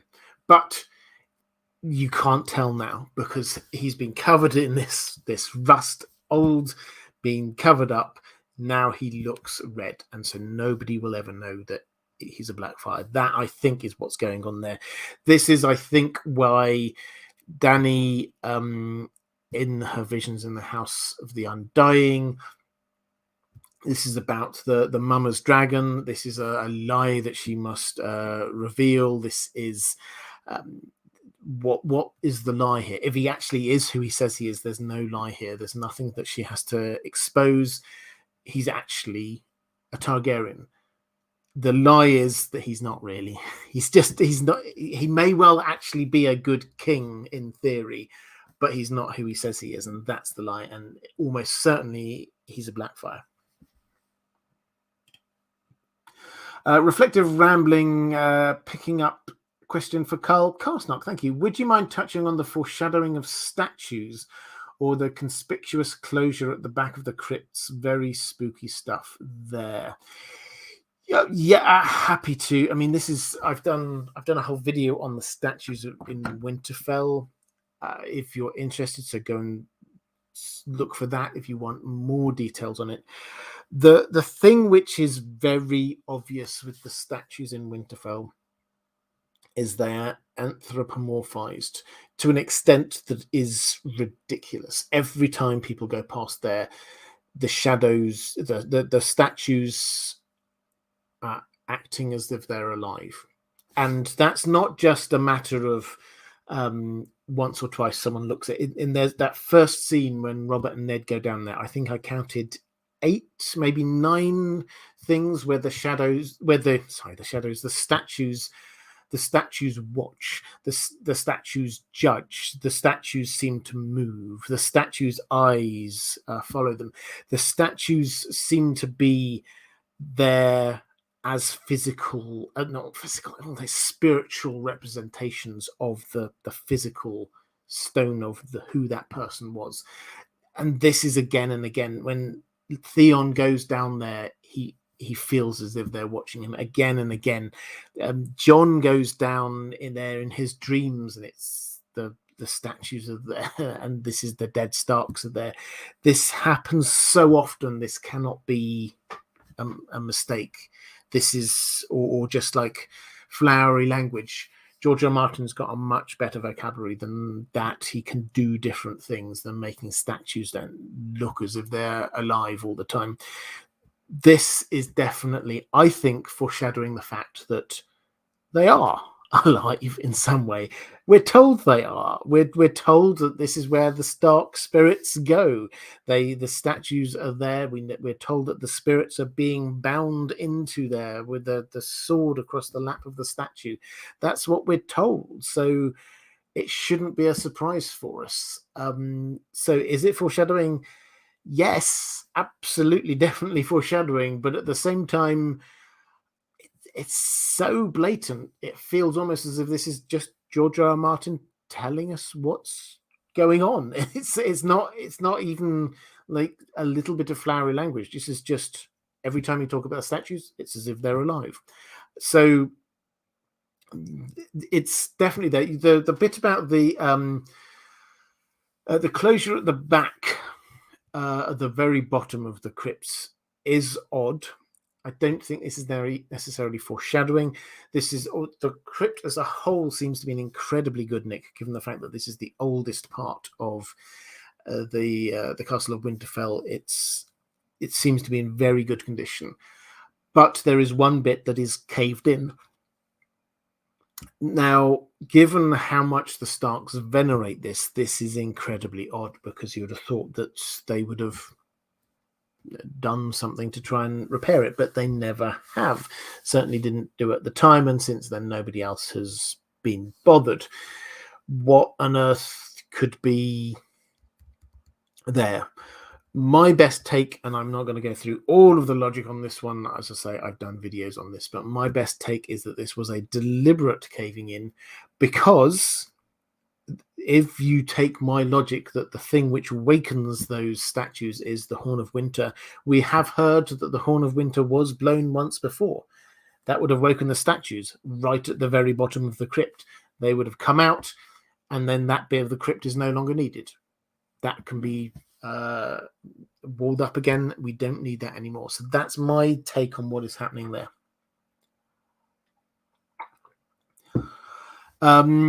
Simon, thank you again for the super chat. Again, I didn't see a question attached to that.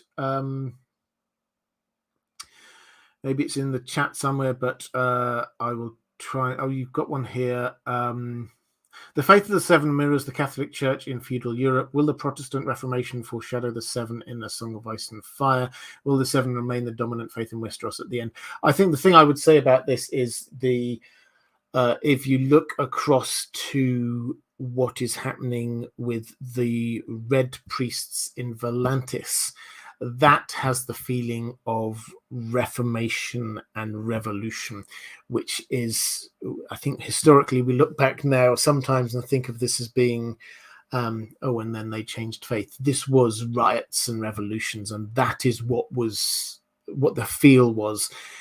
Tyrion, when he goes through and he hears the priest there preaching, the feeling he had was in the air was very much like just before the riot at King's Landing that we were talking about a little bit ago. There's revolution in the air, and this is from the Red Priests, who, it has to be said, although yes, the Faith of the Seven does have all of the Catholicism vibes about it, the Red Priests have got this manichaeistic good and evil perspective that is there within the Christian faith. Perhaps not the Manichaeism bit. Christian theologians can debate that in the chat if they wish, but we're on the side of good and right, and there's a big evil baddie god that called the Great Other. That is a lot more reminiscent of sort of the Christian faith, if George R. Martin was trying to do that, than the Faith of the Seven, with lots of different gods or elements of the god. Joe Mullins saying, does the timeline match for Sarah Targaryen and Sarah the Spicemonger's wife? I think so, but I would have to double check. I will come back to that one next week if that's okay. Which actually, I've just remembered there was something I was going to come back to this week from last week. I think that was you, Kaios Ballerina. I do apologize. Completely stripped my mind. So next week, I'll just do it. I'll rattle through a few of these. Joe Mullins, thank you for your question. I will come back to that one next week. And Kaios Ballerina, I think it was you who had a question from last week that I forgot this time. I've got a backlog. I will get to them. Do not worry. Andrew Kay saying, I find it curious the first men had bronze. Where did all this iron come with the Kings of Winter crowns and all those iron swords in the crypts? I don't know. I think that there are definitely some mines going on. We're not told about that. This isn't actually something, for all of George R. R. Martin's critiques of the Tolkien's lack of detail about how the world works at a practical and political level. He's actually sometimes a little bit vague himself about the economics of how it works in his own world, it has to be said. Let's go to a question from Diego Godoy. Hola, hola. Apologies for the slightly unrelated question, or maybe I can adapt it. Do you foreshadow that if George R. R. Martin gets to it, some of the Dunk and Egg stories could be told from the point of view of Egg instead of Dunk? I don't think so. I mean, maybe there's no reason why he can't just change it. But for me, the beauty of the Dunk and Egg stories is the fact that they come from Dunk's perspective. The fact that they feel a bit innocent is because Dunk is a bit innocent. It's not just his age. He's thick as a castle wall, is the way he describes himself, which is slightly harsh, but he doesn't always understand everything that's going on around him. And that allows us as the reader to be one step ahead of him. And that is part of why I think the stories work so well. And I think this is deliberate on George R. R. Martin's part, which is why I think probably he won't change that winning formula. I think that Egg more often is quite sharp, particularly when it comes to the politics. He's more often sharp and understands what's going on. So it would have a completely different feel, and I think it probably won't work as well. Question from Remy Sparkle Muffin. My favourite speculative foreshadowing is when Jon thinks, I'm not Aemon Targaryen. I really hope he does turn out to be Aemon Targaryen. Euron says something along the lines of, how do I know I can't fly without leaping from a tall tower? He's heading towards the high tower. Do we think he might jump off? And what could happen if he does? So is he going to be Aemon? Lady Savum's got a question about that in just a moment, so I will answer that at the same time. Euron, how do I know I can't fly without leaping from a tall tower, is a really interesting one. He is going to the high tower. If you would like, and this is 1 week late for this, but if you would like some tinfoil, Euron, his plan is to summon a dragon. We all think that we've got the library at Old Town, which a dragon may well burn down. We also know that in Fire and Blood, we have instances of a dragon landing on top of the high tower. Is this foreshadowing? Possibly. If Euron gets a dragon, he will almost, and he has it at the time of his attack on Old Town, which he almost certainly is going to attack. He will land the dragon on the top of Old Town, of the high tower. I don't think there's much doubt of that at all. He's always one for the dramatic, and that is where Lord Hightower is, the top of the high tower. So of course he has to go in for the kill. And might he jump off of the high tower onto his dragon? Absolutely. So would that turn what his how do I know I can't fly without leaping from a tall tower? That might well be foreshadowing that moment. So yeah, I like this idea. But yeah, I mean, it's tinfoil. We don't know for a fact, but if you think what is the most Euron thing to do with a dragon at Old Town, it would be to land on top of the high tower and then to burn down the library. That would be very Euron. So Lady Savum saying, do you believe that George R. R. Martin is foreshadowing heavily towards one of Jon's potential true names, Aemon, Jaehaerys, or Viserys, more than another? I believe Jaehaerys personally, as Lyanna may have chosen it due to the other Jaehaerys being conciliator, mending the torn kingdoms, and Ned named him Jon not only to honor Jon Arryn, a father figure, but also because Jon Arryn was a conciliator of sorts who brought people together for the good of the realm. Okay, so two things here. The first, I'll take the second one first, which is why Ned named him Jon. And I think that the answer that you've given is absolutely right, but I think there's also another level there. I think he did name him after John Arryn, but Ned will have named him the name that everybody expected him to name a bastard child. He did not want any questions to do with this child. He knew he would get questions, but he didn't want any more questions about if he'd named him anything even remotely to do with House Dane or the Targaryens, anything like that. Then there would be questions, there would be possibility that people would try and follow it up, see what's going on. So he had to name him something that nobody would ever ask the question, why on earth did you name him John? Everyone knew the relationship he had with John Arryn. That is a very, very obvious thing for him to name a child. So he did that because the name was boring. Apologies if your name is John, but I think that the reason Ned named John is because it was the obvious and boring choice. The question as to what his true name is, his Targaryen name is, I mean, we're making an assumption that there is one. I think that's a fair assumption, but we're making the assumption that there is one.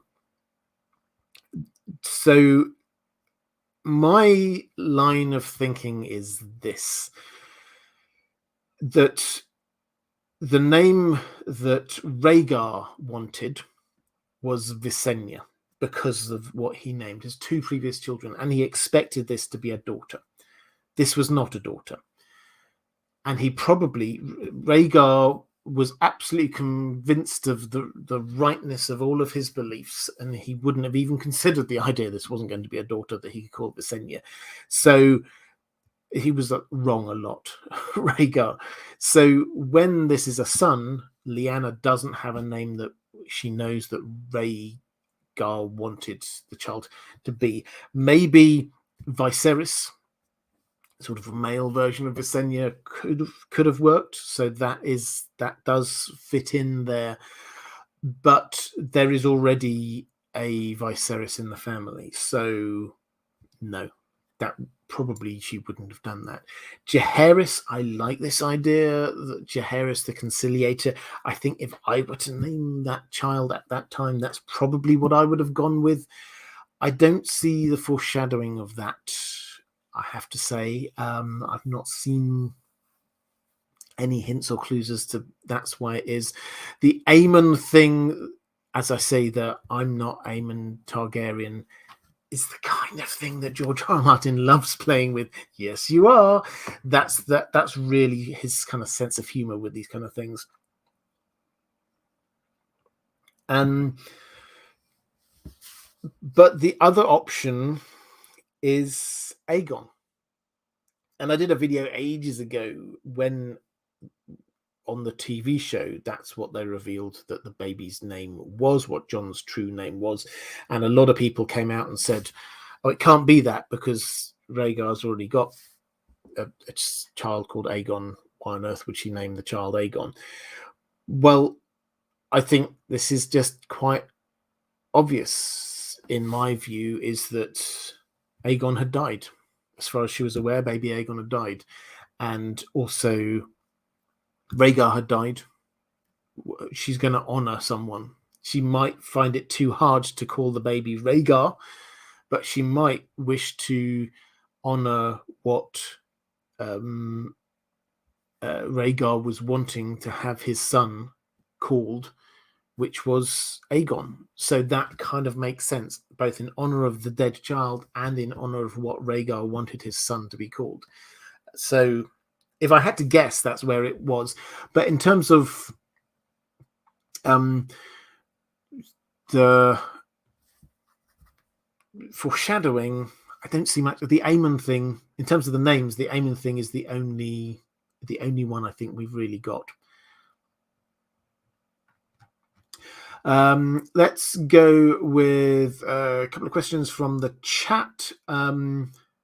Kelly Johnson saying, is Dany's dragon dream in chapter 23 of Game of Thrones foreshadowing of her taking on the dragon persona or of her being consumed into Lightbringer? I mean, I don't know which dragon dream that is in chapter 23. 3. That's about a third of the way into the book.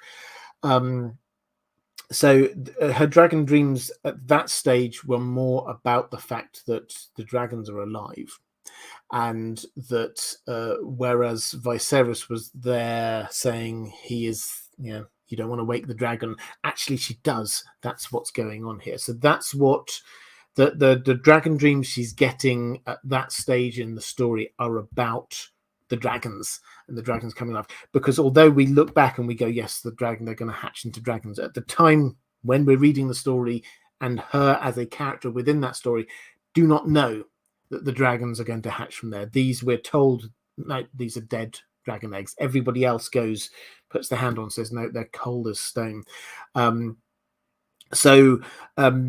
That, I think, it's just as straightforward as what we're being told there. And a question from Jewel Elson. Thank you very much. Picking one up for Shetland Apache.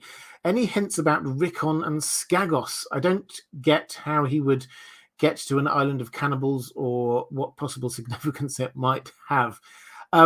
He would get there because they, and they being Jojen Mira, disagreed with Osha that she should take him away, and she should take him away somewhere where people wouldn't expect him to be, which Skagos absolutely is. That's not, no one would expect to go there.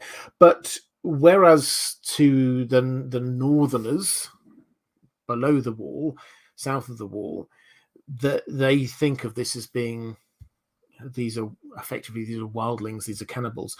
To Osha, no, that's not anything different. She comes from north of the wall. She's a wildling herself. She's not scared of it. This is not a big, horrendous mystery. So that's how he can end up there, because that's a good place to hide Rickon. Nobody would think to go there at all. In terms of what significance this has, I don't think it does have. I mean, maybe it does somewhere. I've just not seen it, but I don't think it has a particular significance other than the fact that this is a long way away, and he will then get called back, and his story is the Shaggy Dog story. He goes all the way over there. Here's an interesting turn. Hey, he goes to a place with cannibals, and what, are there some horny goats there as well? Lots of interesting things going on. So I don't think personally, and sometimes we have to do this and say that the boring answer is probably the right one in this. That I don't think there's a deep inner meaning there. Andrew Case talking about the name, saying Aemon works a lot. The association with Maester Aemon and parallels Jon has to the Dragon Knight. Yeah, absolutely. Aemon does work really well. And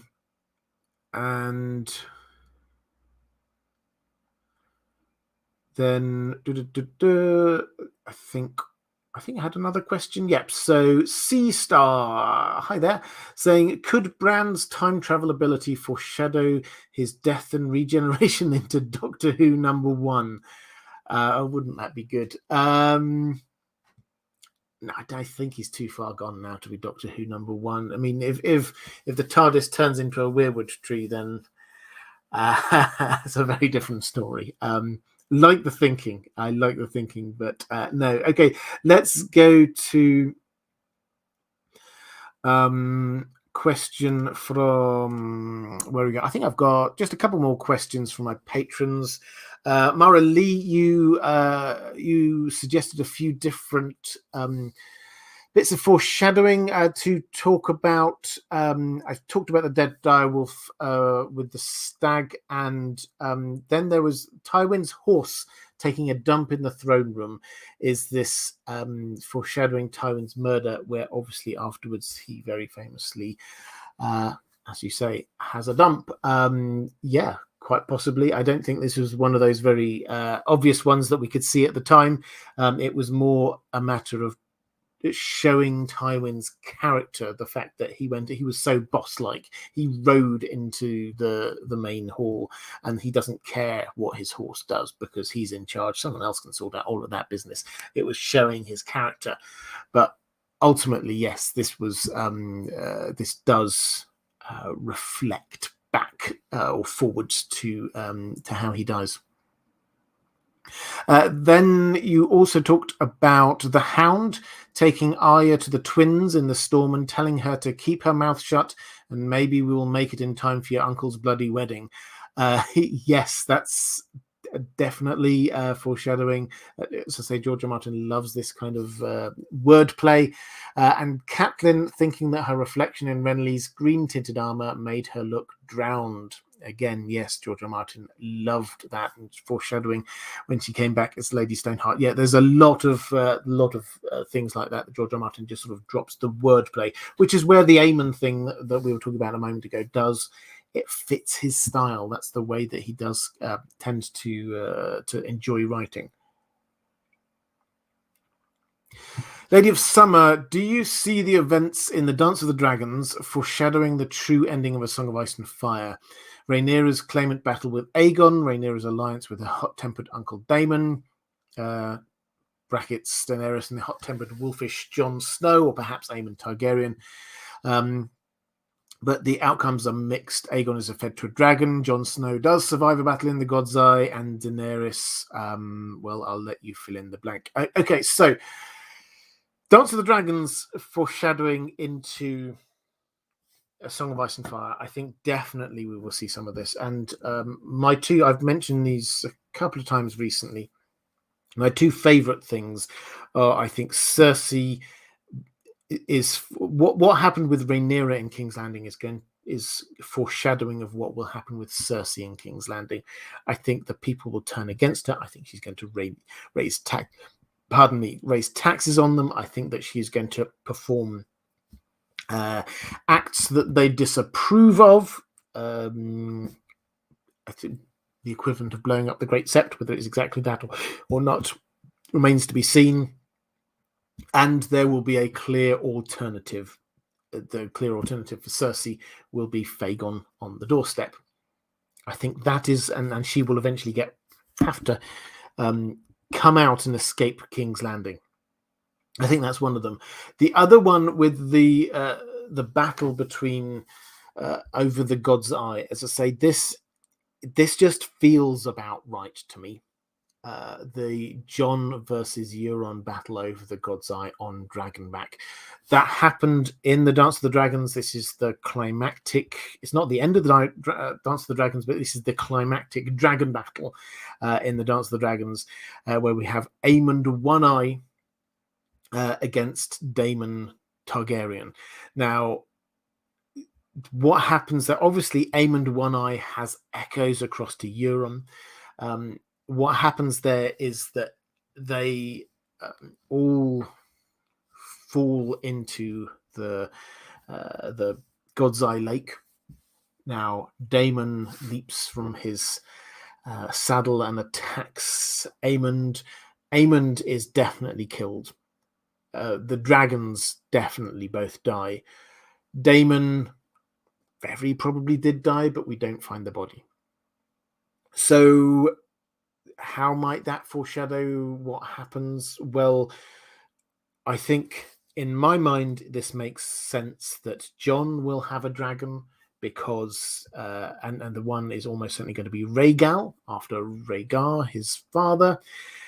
I think that Euron will get a dragon for the reasons that we were talking about a little bit earlier. And so if the two of them have a dragon and they have a dragon fight, being above the God's Eye, it seems about right, because Euron, I think, is going to stay roughly down in the south half of Westeros. He'll be happy for the others to be attacking from the north. He'll be happy for Daenerys to be attacking from the east. He can be doing what he wants in sort of the west and center of Westeros. And if Jon then confronts him above the God's Eye Lake, which is the heartbeat, that area, the heartbeat of the story, Harrenhal, the God's Eye Lake, the Inn at the Crossroads, these areas are the center of the story, where the big conflicts, the big decision points often happen. So if they do, and I think John will survive that, and that is echoing the fact that Damon's body was never found.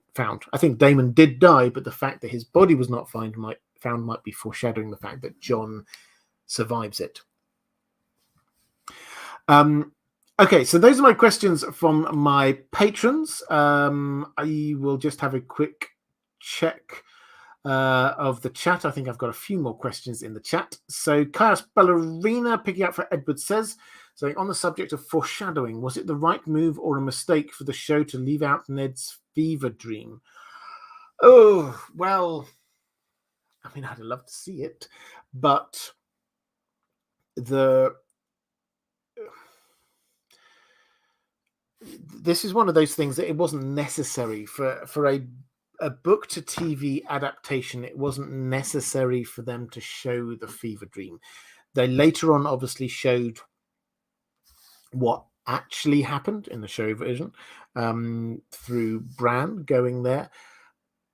So they didn't need Ned's fevered imagination. It would have been, I mean, they had a much lower budget in season 1 anyway, so whether they could have exactly done it justice, and then they'd have had to make it very clear that this was just a dream, not just a recollection of what happened.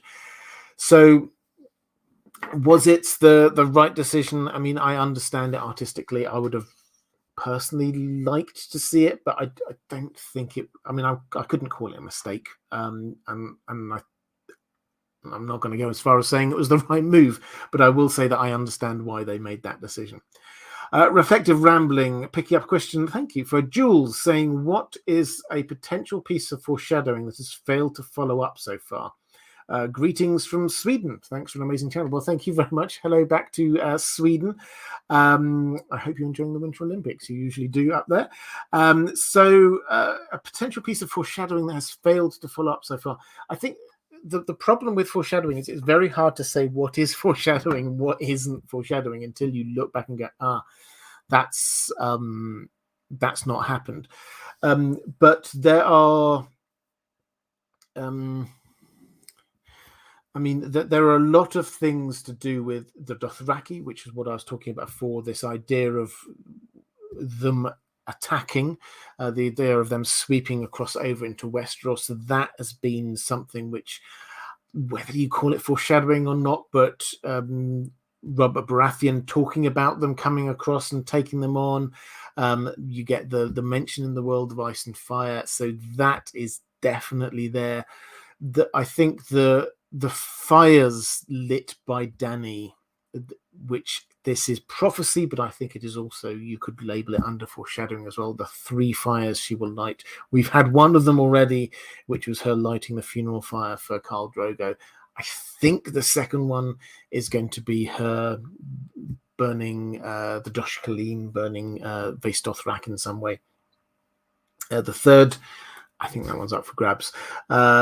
So those, I think, would be the things I would talk about the most. But the foreshadowing of Jon is probably the one that, if George R.R. Martin has put the most thought into, and they are deliberate bits of foreshadowing. And when I say the foreshadowing of Jon, it's the foreshadowing of Jon as king. Not to say that he will become king, but of what his real identity is. And these go right from book 1, when you get Robert Baratheon talking about saying, where have you got your kings in the north? Under the snow, Ned, snow, as if talking about King Snow. You have Lord Mormont's Raven saying about King. You've got there's this wonderful scene where Gilly says what she thinks a king would do, and then literally the next paragraph, Jon sort of stumbles in and does exactly the things that she says a king would do and be like, without knowing. There are so many of these different little bits of foreshadowing about Jon and King that are deliberate on George R. Martin's part, and it's very hard not to see them. That that will almost certainly get fulfillment at some point. Question from Roman Lakovets saying, is Tywin the hand for whom the tunnel to Chitaya's brothel was made? Not really a foreshadowing thing, I don't think, this one, but very happy to answer this one. I think so, yes, and I think the hints are there that this is. So there's a tunnel from the Tower of the Hand that Varys tells Tyrion about and says this was made for a previous hand to go and visit his mistress. Do you want to go and use it yourself?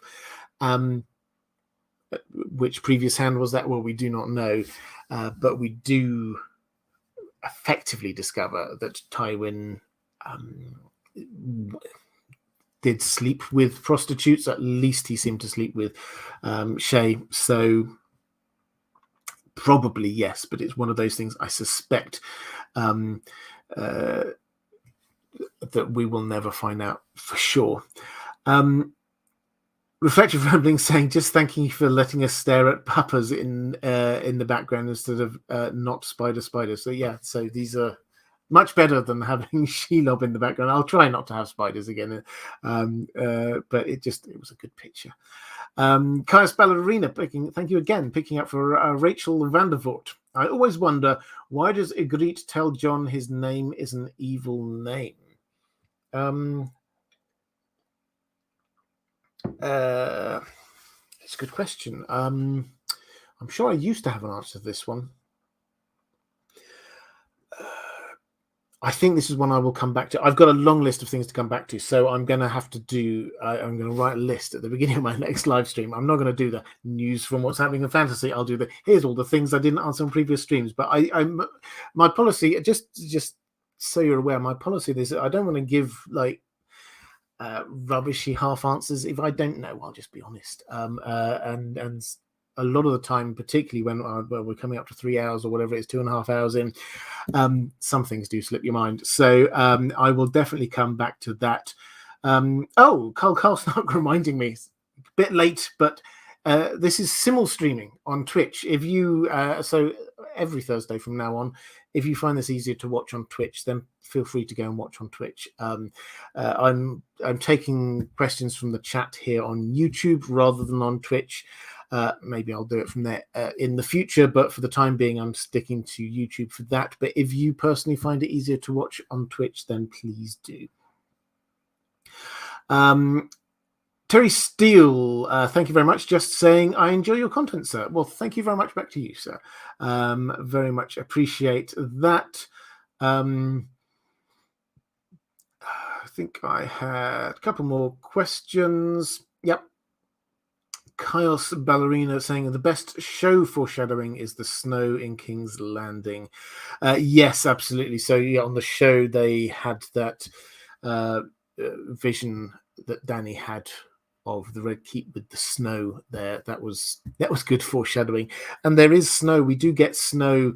If you want snow in King's Landing foreshadowing, when Rhaegar heads off to get Lyanna, King's Landing is effectively snowed in, icicles. So the snow was there. This was the year of the full spring, so winter returned. Snow was around, and actually played quite a big and important role. If you look at the troop movements in Robert's Rebellion, it moved to spring later on, but to start with, that was very important.